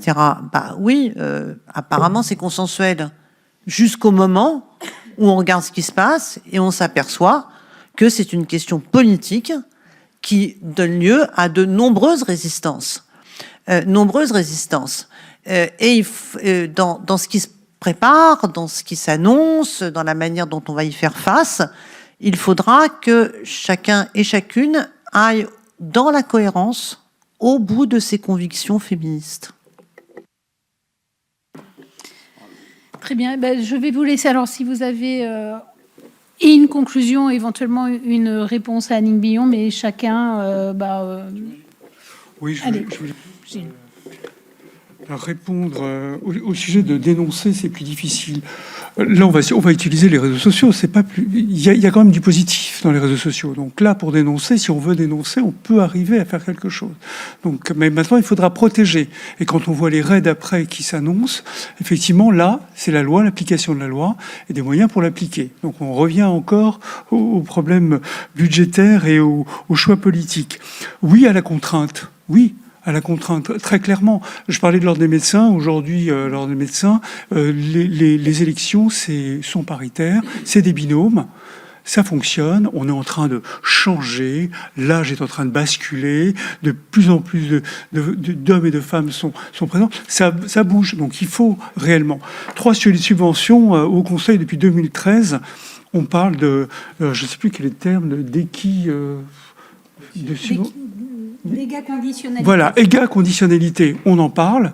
Bon, il va falloir quand même qu'on l'applique et qu'on fasse en sorte de financer les politiques d'égalité et qu'on arrête de financer, par exemple, les structures qui font le contraire ou qui ont des politiques anti-égalitaires, religieuses et autres. Donc vraiment, ça c'est très important. Et Laurence... Bon, tu as raison, c'est clair. Je suis désolé. Encore une fois, tu as raison. Et on va aller au bout pour se défendre parce que ça devient difficile. Pour un mot de la fin. Juste un mot sur les quotas, en fait. Sans grande surprise, je vais aller dans le même sens que Gilles. Juste rappeler aussi, je pense par exemple au quota de la loi Rixain là, qui arrive dans les entreprises et c'est un peu la panique parce qu'on n'arrive pas à trouver des femmes pour rentrer dans les comex, etc. On a un peu vécu la même chose il y a une dizaine d'années, même là si on est dans des fonctions exécutives, alors avec la loi Copé-Zimmermann. En fait, il faut être clair et pas se mentir, un quota quand il arrive au niveau d'une loi, ça veut dire que ça fait 20 ans ou 30 ans qu'on en parle, et en général 20 ans ou 30 ans qu'on entend parler, notamment c'était le cas du monde de l'entreprise, qui disait vous inquiétez pas, on va gérer le problème. Vous inquiétez pas, on va faire avancer. Bon, 10 ans, 20 ans, 30 ans, au bout d'un moment, il y a une loi qui tombe, voilà. Donc, et ça fonctionne. Après, juste un point supplémentaire par rapport à ça. Quota de femmes pour équilibrer, oui. Mais moi, j'ai même plus d'envie. J'aimerais avoir un quota de gens formés à ces questions, en fait, pour arriver à tenir compte d'eux. Voilà. Bruno, un mot de... Je vais vous lire juste un petit passage du livre de Julia Foy parce que je trouve que le courage de Giulia dans son livre, c'est de s'être mise aussi dans la situation d'une femme qui va jusqu'au bout de sa logique féministe et qui parle des hommes qui l'entourent avec une honnêteté et une lucidité qui peut faire froid dans le dos, mais que je trouve splendide. Et donc je vous le lis, c'est très court. J'ai eu un père, il me racontait des histoires fabuleuses à base de baobab, et quand il me tenait la main, je n'avais plus peur de rien. J'ai eu un grand frère, un vrai grand frère, celui qui vient te chercher en mobilette à l'école pour épater les copines, et celui qui t'attache à l'arbre pour te faire bouffer de l'herbe. J'ai adoré avoir un grand frère. Je partage mon habitacle, les 2 enfants qui vivent dedans, l'horizon qu'on aperçoit par la fenêtre et mes plus grands éclats de rire avec un homme. Si c'était à refaire, je signerais des 2 mains. J'élève 2 garçons, chair de ma chair, sang de mon sang, les plus beaux du quartier, les plus tendres, les plus barrés. Je suis une mère au carré. Pour autant, mon père, mon frère, mon amoureux peuvent-ils avoir violé? Mes fils, un jour, pourront-ils le faire? Biologiquement, c'est jouable. Statistiquement, c'est possible. Légalement, c'est interdit. Mais dans un contexte d'impunité quasi totale, force est de constater que judiciairement, ils ne risquent pas grand-chose. Moralement, pas beaucoup plus. En terre patriarcale, le viol n'est pas seulement permis, il est encouragé. Ça s'appelle la culture du viol et personne n'y échappe. On est toutes et tous imbibés. On en est toutes et tous imbibés, pardon. Alors oui, mon père, mon frère, mon amoureux peuvent avoir violé. Mes fils, l'aîné comme le cadet, pourront violer un jour. Est-ce que ça me fait plaisir? Non. Mais ce n'est pas vraiment la question. Je trouve ça remarquable de courage de parler des hommes qui sont sa vie, qui sont les fondements même de son existence, de le dire, d'avoir l'honnêteté, l'objectivité, de dire attention, moi aussi je reste quand même vigilante vis-à-vis de ces hommes, parce que tous les moyens sont donnés à beaucoup d'hommes de transgresser ce terrible interdit qui est de respecter effectivement l'autre moitié de l'humanité. Pour ne pas sortir de la condition humaine, il faut avoir un respect et la conscience de tous les instants, effectivement, qu'on est fait pour avancer ensemble sur la même ligne. Et je trouve que c'est merveilleusement raconté par ce livre. Je vous encourage d'ailleurs à le lire, toutes et tous, surtout tous. Et moi, je l'ai fait lire à beaucoup de copains. Certains, j'ai pas que des copains comme ça, la plupart, je choisis un peu mes amis quand même. Mais c'est vrai qu'il y en a quelques-uns qui me disent « Oui, mais je vois à peu près ce qu'elle va raconter. » Non, mais lis-le. Et et dans ma famille, tout le monde l'a lu, évidemment. C'est même ma femme qui me l'a fait découvrir. Et depuis, j'ai contacté Giulia et je fais donc des lectures assez régulières de ce livre qui est vraiment remarquable et en plus très très drôle. Voilà, pour rejoindre ton engagement, Thomas. Et c'est très drôle parce que Giulia, elle a oublié d'être, de ne pas l'être drôle. Voilà. Et du coup, le mot de la fin sera effectivement pour Thomas. Merci beaucoup. Le texte est tellement touchant et effectivement, je pense qu'on peut inviter aussi les hommes à avoir cette vigilance permanente envers notre entourage et aussi envers soi-même. Et même à ceux qu'on aime. Et complètement. Et envers soi, d'avoir cette vigilance-là, c'est pas toujours facile, mais je pense que c'est très important. J'aimerais revenir sur la question qui a été posée très rapidement sur protéger les personnes qui dénoncent. Alors, je vais parler là uniquement des hommes qui dénoncent, en tout cas pour commencer. C'est vrai que j'ai eu parfois des insultes, des menaces de mort, des choses comme ça. D'ailleurs, effectivement, l'application de la loi n'est pas toujours vraiment réalisée, puisque aucune des plaintes que j'ai essayé de déposer à la gendarmerie n'a jamais été prise, même si c'est parfaitement illégal de refuser une plainte. Mais ce que je constate, et ce qui me rend très triste de constater, c'est que je reçois, malgré le fait que mon contenu, ça soit quasiment uniquement de dénoncer l'extrême droite et dénoncer les masculinistes, infiniment moins d'insultes et de menaces de mort que n'importe quelle femme présente sur les réseaux sociaux, quel que soit le contenu qu'elle propose. C'est-à-dire qu'une femme qui va parler de cuisine va être infiniment plus insultée et menacée que moi, qui dénonce ces hommes-là directement. Donc oui, la question, c'est aussi comment est-ce qu'on prend au sérieux ce sujet-là du harcèlement en ligne, des menaces de mort, du sexisme. Et une nouvelle fois, ça nous ramène à ce terrible constat qu'on est dans une société qui est, de manière systémique, profondément misogyne. Et merci à tous d'être venus sur ces mots. Eh bien voilà, sur ce constat tout à fait réjouissant. Nous au Sénat, nous sommes 38%. La délégation aux droits des femmes lutte.